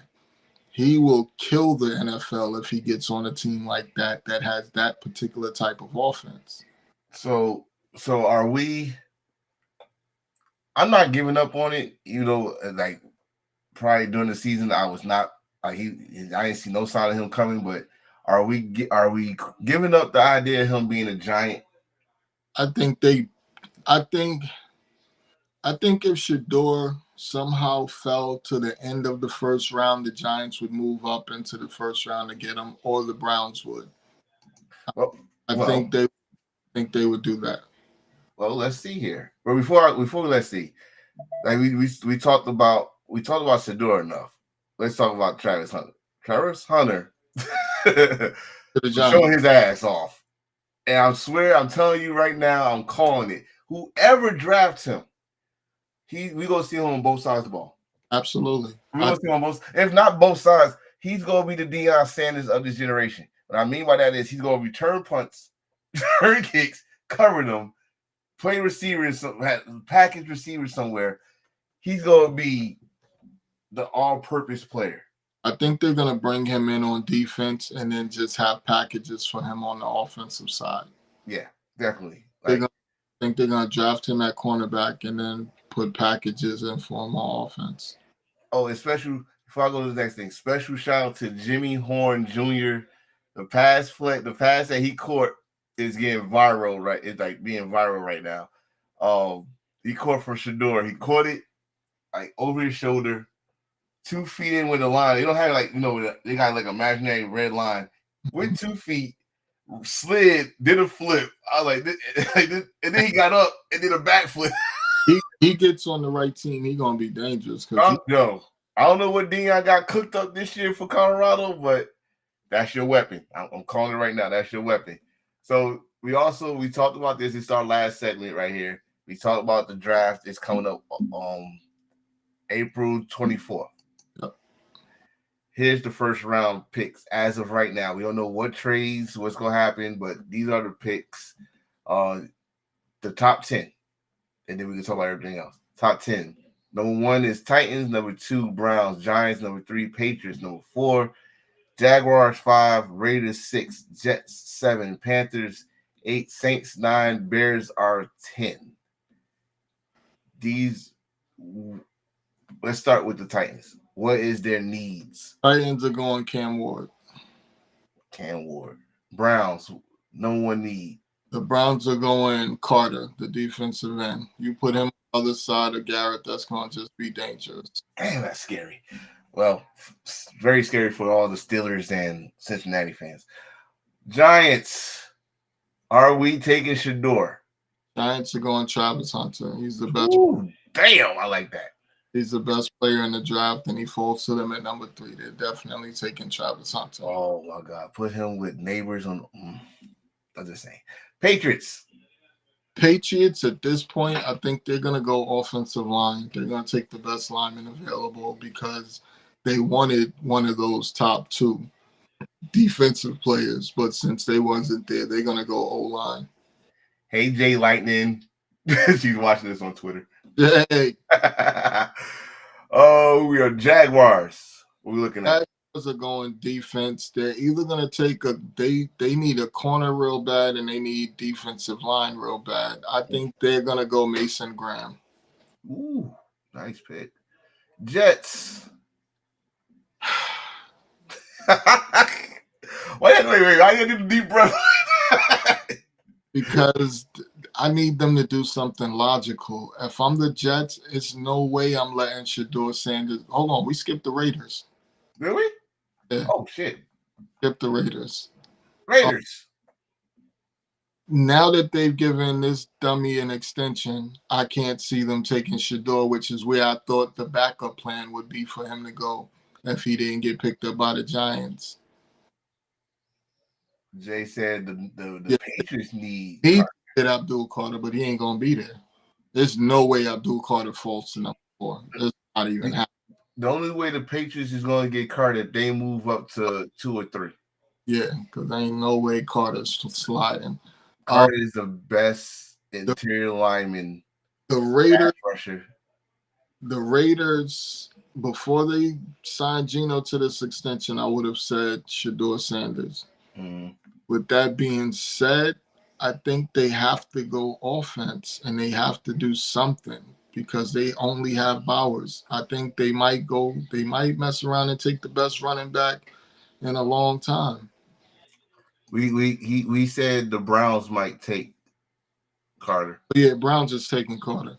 That's if they don't take Shador Sanders, they're taking Carter. If they take Shador, then Carter will definitely go to the Patriots. The Raiders, you said that the Raiders going to take Dart. I think the Raiders are taking Genty. Really? I think he's a problem, and they have no running game whatsoever.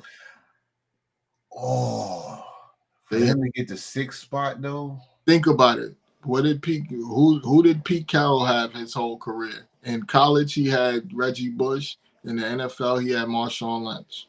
He's always had a monster running game. I ain't gonna disagree with you on that. Damn. Good. Yeah. Jay like said, yeah. She like, yeah, Jenny. What we say for the Jets? Make a logic pick. You got a lot of experts saying the Jets are gonna take that tight end out of Penn State. I disagree. Yeah. The Jets have a few needs. A lot of needs. They just lost. First of all, the young boy Sauce got smoked last year. and then they lost DJ Reed to the Lions in the offseason. So they might go top. They might grab the top corner. See, a lot of this I told you about that when you said that a couple episodes ago. We had a Jet fan on Twitter kind of saying he didn't get burnt, and I had to show him a clip. But he was a million pass interference and holding calls this year.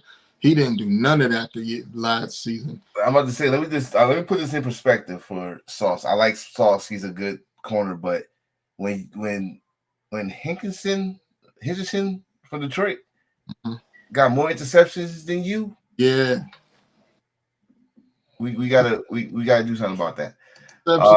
Jay said my cousin plays for Penn State and Warren is a dog. That's the tight end you were talking about. Warren is a bowler, and he done played quarterback for them. He done did everything on that offense. He is a problem. Anything that gets him is gonna go crazy. So where we at? Panthers? Panthers, they need a pass rusher. Since they traded Burns, they have no pass rush. They either have to go pass rush or offensive line. Oof. Yeah, they got to do a lot of. And this. If I'm them, I'll probably go offensive line first because this draft is deep on defense. So yeah, they can probably get somebody in the second round and look how high they're picking. So you definitely gonna get a good pass second round. All right, Saints. I ain't gonna hold you. If I'm the Saints, I take Shedeur Sanders. Ooh, you think? Well, that's so. So for the catch up on like Jay Lane, I know you watched afterwards. We talked about what they're trying to do with Shedeur. They're trying to bring him down. Like owners are trying to bring him down to put him in other teams. This might be a perfect fit for him. First of all, it's still top 10, so he didn't fall that far. That far, right? Derek Carr ain't going to be – they're not keeping Derek Carr that long. Derek Carr might have one more season. Yes. Yeah, I want to say you gave him one more. I gave him one more. And Kellen Moore's system, Kellen Moore likes to throw a lot, so he'll definitely be a good pass. Oh, yeah, I mean, what year was that with the Raiders? He was like – before he got hurt, they went to playoffs still, but he got hurt. He was like one of the top passers. Yeah, so I think this would be a good spot for Shedeur. But if they don't take Shedeur, they're definitely going corner because they traded Lattimore. They lost the Debo. Mm-hmm. Definitely need a corner. So at this place, I think they might go Barron out of Texas, or they might go Will Johnson out of Michigan. All right. And number 10, Chicago, the Bears.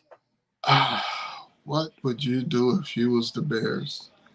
Probably offense. I can't see them going offensive line in this case. But they just traded for 3 offensive linemen. I want to say, didn't they pick up 3 offensive linemen? Yeah, they shored up their middle, so they don't need a center, and they brought in 2 guards. So are we talking defense for the Bears? Saying Genty, but I can't see Genty going there because they got Swift. They just signed Swift to a deal last year. So, but then again, the Falcons did bring in B.J. Robinson even after they had Algier have a 1,000-yard season. So anything's possible for the Bears. I don't think they need O-line. Maybe defense, somewhere on the defense, another pass rusher. I'm thinking where you was going in the beginning, when you was going Genty, if Genty don't get picked up by the Raiders, Hampton? I think the NFL right now is a two-back NFL.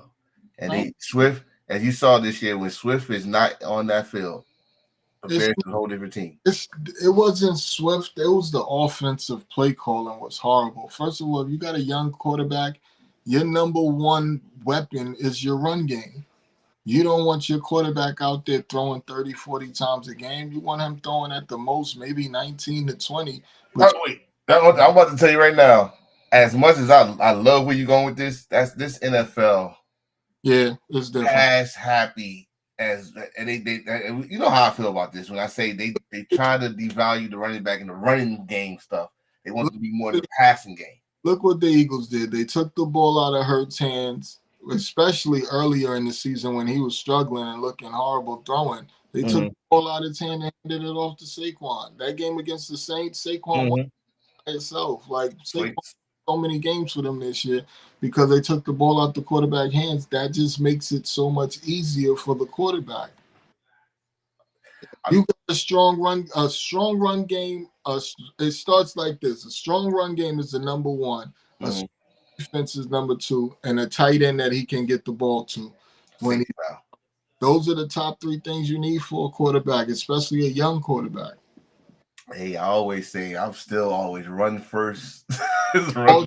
long because you think about it, it's like being a boxer. Your run game is your jab. Like you keeping him off balance. You keep hitting him with that jab. He's still off balance. He don't know what's coming next. Then you hit him with that power. You hit him with that power punch. That's the play over the top. Imagine a strong run game. You got play action pass. You can go. Mhm.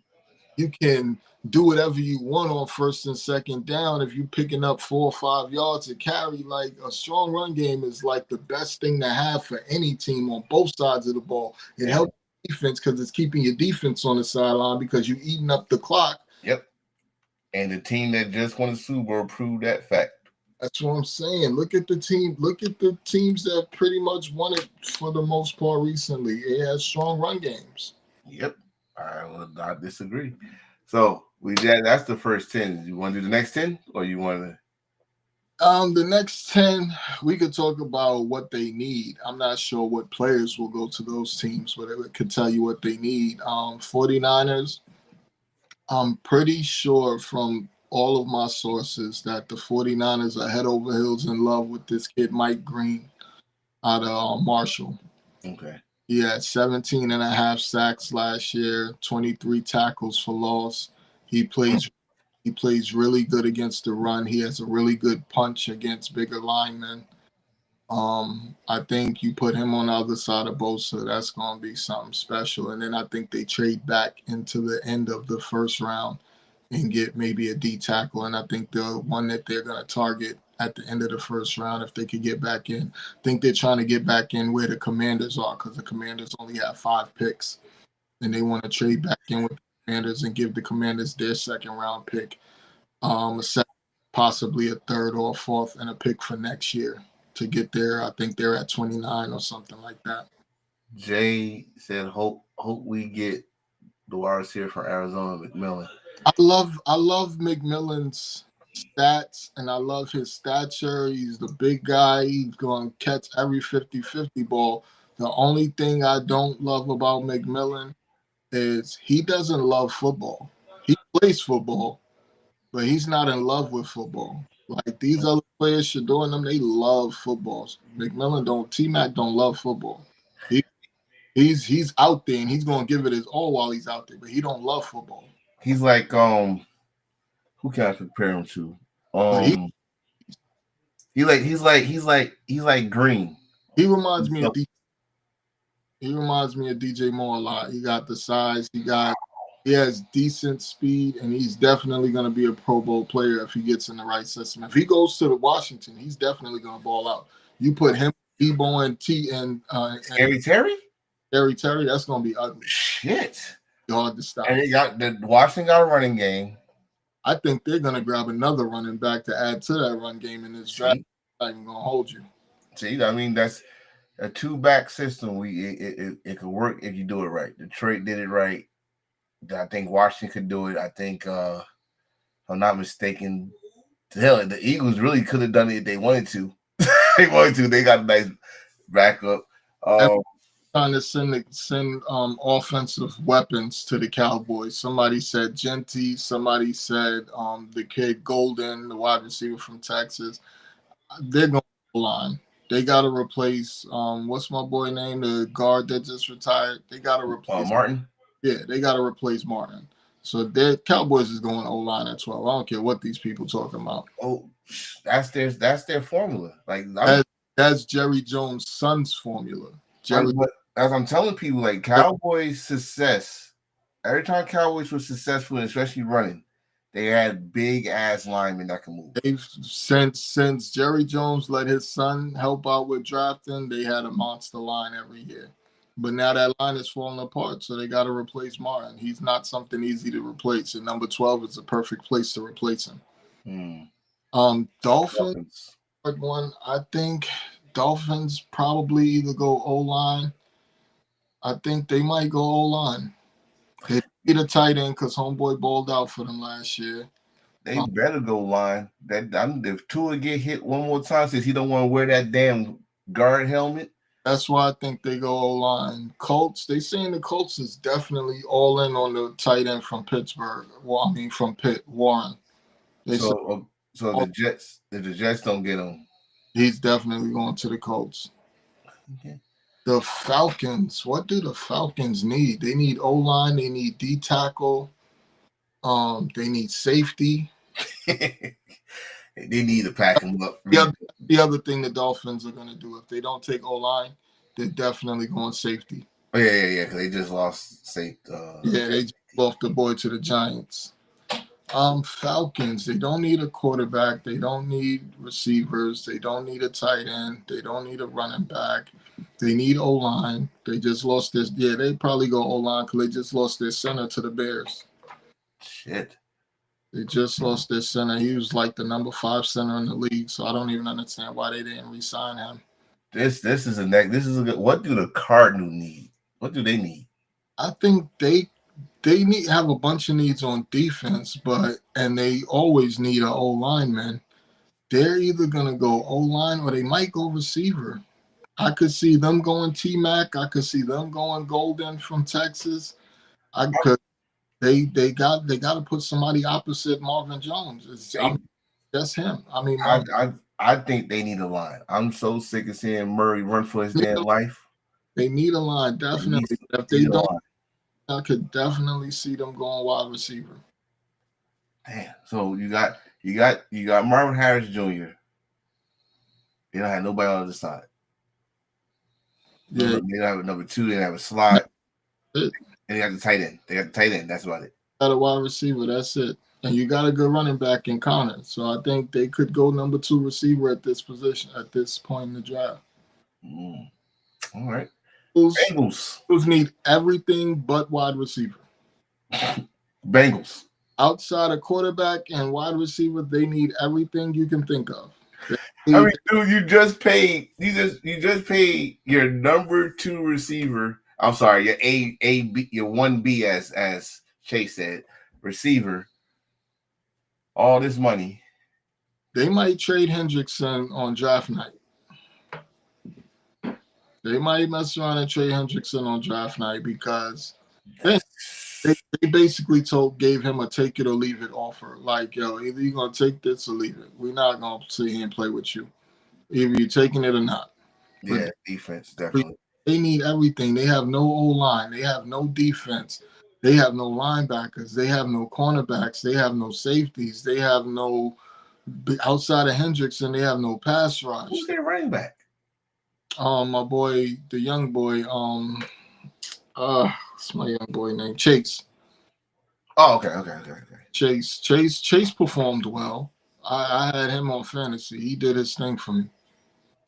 Jay said it was their defense that lost them games. Oh, yeah. Because you got 2 of the top receivers on the same team. Like, you don't need offense, they're fine. They got a solid tight end. They got 2 solid tight ends with Hudson and Gesicki. They don't need no tight ends. I'd bring in a stud running back because I think they lost Piron. Samaje Piron to somebody. He went somewhere.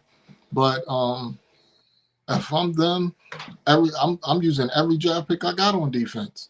Defense and O-line. I'm using every draft pick possible on defense and O-line. Speaking of that, Seahawks they probably go receiver. They just lost Lockett, but they don't. It's not a standout need. You sure? They lost Metcalf and they lost Lockett. You bought in Cooper Kupp and you already had Smith. Oh yeah, damn! I totally forgot about Cooper Kupp. And Jigba's your number 1. You got Cooper Kupp who can move the ball on 3rd down. He's if he can stay healthy, he's gonna give you at least 12 games this year. If Seattle, what I do with this pick, I bring in the kid from the wide receiver. What's his name? Ibuka. From Ohio State. yeah, I bring him, put him with him and Smith and Jigba. They're the same player. I bring him in and pair him with Smith and Jigba. All right. That would boost their offense crazy because you got a running back with Walker. They have a solid okay O line, Who's the quarterback? okay defense. They got Sam Darnold. Damn, I forgot about that shit. Yeah, so I think I bring in a stud tight end, maybe Loveland. I bring in a tight end because they haven't had a good tight end in a while. I don't know what happened to Noah Fant. Once he got traded there, he just hung his cleats up. All right. Buccaneers. The Bucs are going linebacker. They got to replace Devin White, and yeah, they're going linebacker. We don't even have to go into depth on that. They're going linebacker. I think they're going to that kid from Alabama. Oh, I know you're talking about too. Yeah, they need, and they have a coach, so he'll fit perfect. I ain't trying to. You know what? I ain't gonna try to mess up his name if I did remember. Broncos. Broncos need a running back. They might go Hampton. I mean, let's see. From what we've seen this past year, yeah, I think they let go of that running back they had because I think Went to the Cowboys. Williams. yeah. So They running need back definitely. number one running back. I think they go. They go Hampton out of North Carolina. He'd be a great fit for them. You know what? With all these teams, I won't be surprised if I hear a name from Division I AA. I won't be surprised. It'll be somebody that jumps into the first round that you never thought you never Right. beat on. I had some questions like, "Who the hell is that?" And then they might surprise you. I don't know. We got the Steelers.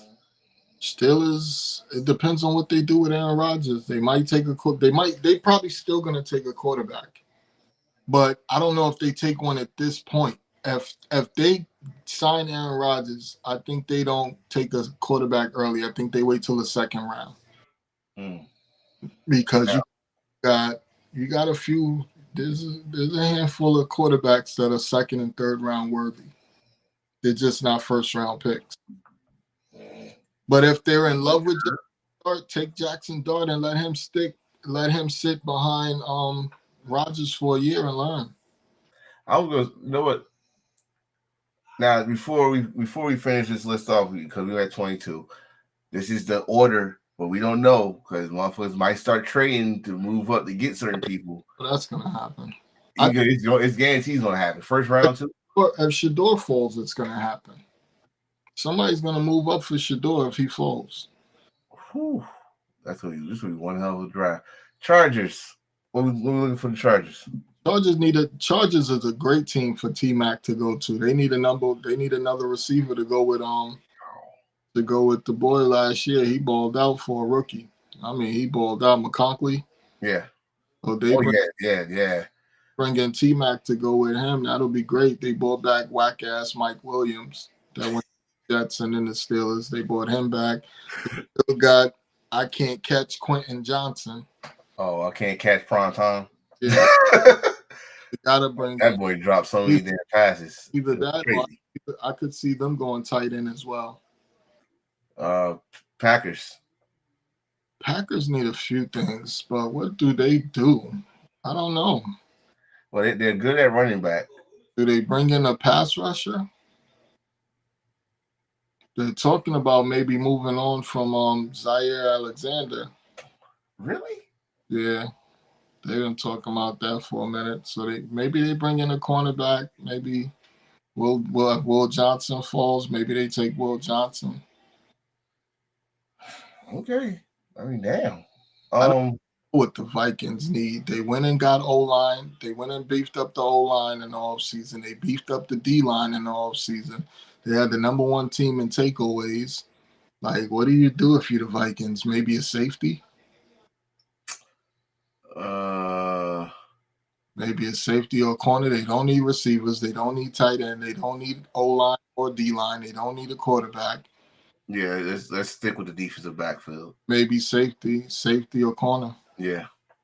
There's nothing wrong with getting an extra hand for some turnovers. Texans. They're trying to find a number. Well, they need an O-line. They just gave away one of the best left tackles in the game.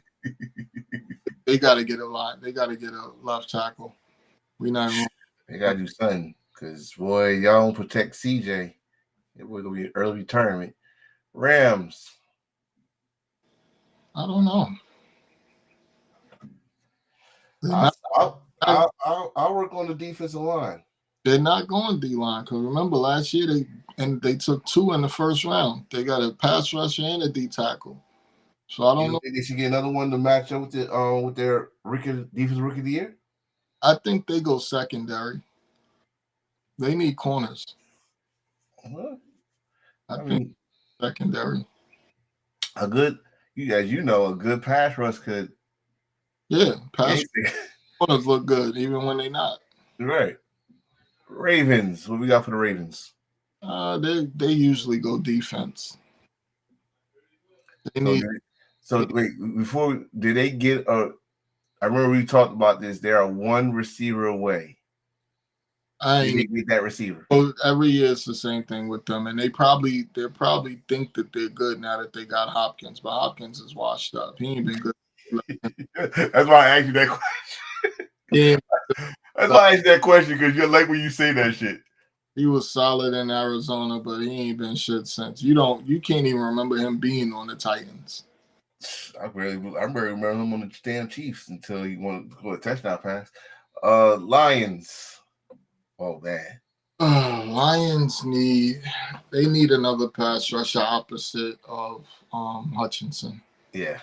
They give him a running mate, they're gonna be a problem on defense. Well, the defensive line. I'm not gonna say anything else, but the defensive line. I need Hutchinson to come back healthy. That was an ugly injury he had last year. And boy, he's healthy. He's dangerous. He's ready already. He's been running. He got posted videos of him running, all that. You can run, but it's different in the game. He's gonna be ready. This ain't. It's different when it's an ACL or some shit like that. You just got a broken bone. Once that bone goes, you good. Okay. Well, we already know who Jay Lightning went for Washington, but what do you think? From Washington, I'd probably go O-line because they got to protect the golden goose. Yes. I understand something else, but you got to protect the golden goose. You better protect the golden goose. You gonna hear from his mama. I can't see them going wide receiver in the first round just because they just got Debo. So receiver isn't one of their biggest needs at the moment, but O-line definitely is. I'm about to say, Jay, if you still watching, you forgot y'all got Debo? Remember what I told you earlier. From what my sources are telling me, the 49ers and the Commanders have a handshake deal already in place for the Commanders to trade back and get more picks. The 49ers are going to give them 2 picks this year and 1 pick next year for that number 29 spot. Shit. From what I'm hearing. It might not happen, but from right now, they have a handshake deal. It's nothing in stone, but right now they have a handshake deal. She said an edge. Yeah, y'all can get an edge. If y'all don't get, let's fight this, Jay. If y'all don't get a lineman, also lineman, y'all definitely gonna get an edge rusher. Because right now they only got 5 picks. Who the Commanders? Commanders only have 5 picks in this draft, so it would make sense for them to trade back and pick up a couple more picks. Definitely, there's gonna be some moves making. All right, we hit the final 3. What do Buffalo need? They could go either way. They could go offense. They could go defense. They need something on both sides of the ball right now. If we go on offense, the O-line is pretty good. They might bring in another weapon on offense. They defense, probably a D tackle maybe or another pass rusher because you already know Bosa ain't gonna hold up. Matter of fact, they need a corner as well because they just traded Elam over to the Cowboys. Mm. Jay said, right now we good off the line. I'm with you. I'm thinking we trade back. Buffalo need a receiver. Yeah, they just lost a receiver. You just mentioned that. So need a weapon if it's offense. If it's defense, I look at the secondary. No, listen, I love Hamlin. I love his story. Oh, I could see Buffalo taking our boy Grant out of Michigan, defensive tackle. Ooh. Perfect Wow. spot for, because his ceiling is crazy. Wow. Ceiling is crazy. So that'd be dope for them. Kansas City, runner up. They definitely need another receiver because you got Worthy. You just lost Justin, whatever his name was. He's nobody. You lost Hopkins. Like you pretty much have, and Hollywood don't stay healthy. So what you really gonna do at receiver besides Xavier Worthy? You think they're gonna try get that boy from Texas? And yeah, they bring in Golden, that's gonna be crazy because he is fast. Because that's Kansas City history. They always get the speedy guys. Where they got Worthy from. They got Worthy from Texas. So I think they definitely go receiver at that. What the hell's going on in Texas? What y'all feeding those boys? Jesus Christ. And Bond, we ain't even talked about Bond. He's fast too. Last but not least, the Super Bowl champs, Eagles. Eagles will probably take maybe a safety. Do they need a safety? I mean, what do they? They might take a tight end if they get rid of Goddard, like they're trying to, because they don't have anybody on the roster that's going to be productive at tight end. They could go tight end because it's a deep tight end class. They don't need a D tackle. They might go pass rusher because they just lost. Yeah, they probably go pass rush because they just lost whatchamacallit to the Cardinals. And lost Graham just retired. They just lost Josh Sweat to the Cardinals and they lost Brandon Graham. So yeah, they're definitely going defensive end. And trust and believe. One thing I give the Eagles their credit of their GM. He know how to draft and he know how to sign some damn free agents. For some reason, the draft falls to them perfect. That's how they got Carter. That's how they got Davis. That's how they got Dean. Oh, they also need a linebacker because Dean got hurt in the Super Bowl. So I'm pretty sure they're going DN though. Yeah, it's defense. We know for a fact it's defense. They're doing defense. Yes, sir. And we are done. I told you we gonna be back in 2 hours. I told you we back in 2 hours, baby. So, bro, again, good show, great show. You know what time it is. What you got for me? What's your final thought? Man, I cannot wait for this draft. I can't wait for it to be over. I'm so tired of everybody talking about Shedeur Sanders every day like he's not that dude. He is so talented, and they just keep bringing him down like he's not. It's insane to me how they talk about this kid like he can't play. And he went out there and basically did it with nothing. He missed the playoffs by one game, and he had a horrible team. Like them dudes was trash. You after Horn and Hunter, you can't name another player on their team. Like most people don't know any of these other players. You didn't watch them to watch anybody but Shedeur and Hunter go crazy. You did. Wait, I don't know. When it's the draft, a lot of teams will talk down and try to get a player to fall to them. Mm-hmm. So that could be it.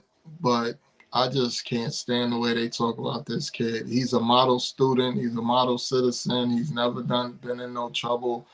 He always does the right thing, always says the right thing. He has that fire. He wants to be a winner. Like, I can't understand why any team wouldn't want this kid. It's crazy, man. Like we've seen this strategy before. They did it to Dan Marino. They did it to a lot of people. But when it comes to him, because one, we know who your father is. We know it's Deion. And then two, he's not a humble kid. Like he came from a bad upbringing. We know he's a confident kid that knows what his worth is. He know how good he is because he worked his ass off for it. But what position do you not want your? That's the position you want the person to be the most confident. Yes. Playing quarterback. That's the position you want them to be. He's a leader. He's everything you want out of a player. He's not the fastest guy in terms of scrambling, but you don't want your quarterback running that much anyway. That's how they get hurt. I'm going to say this. I know probably get it anyway, but fuck it. If somebody else in another skin color would have said the same thing he's saying, oh, yeah, he deserved to be number one. I remember dude from UCLA, Rosen said the same thing, confident, all that stuff. And y'all praising him as the next fucking Tom Brady, and he sucked. And got traded. He sucked. So just saying, the facts is there. Facts is there. Brother, you already know, same time, same channel. You know how we gonna do it. I'll see you next week, brother. Yes, sir. And I appreciate y'all for coming, especially our sister Jay Lane. She know her football. Can't wait to see you again, sis. Absolutely. All right, we out of here. Deuce. Oh shoot, hit the button. All right, deuce.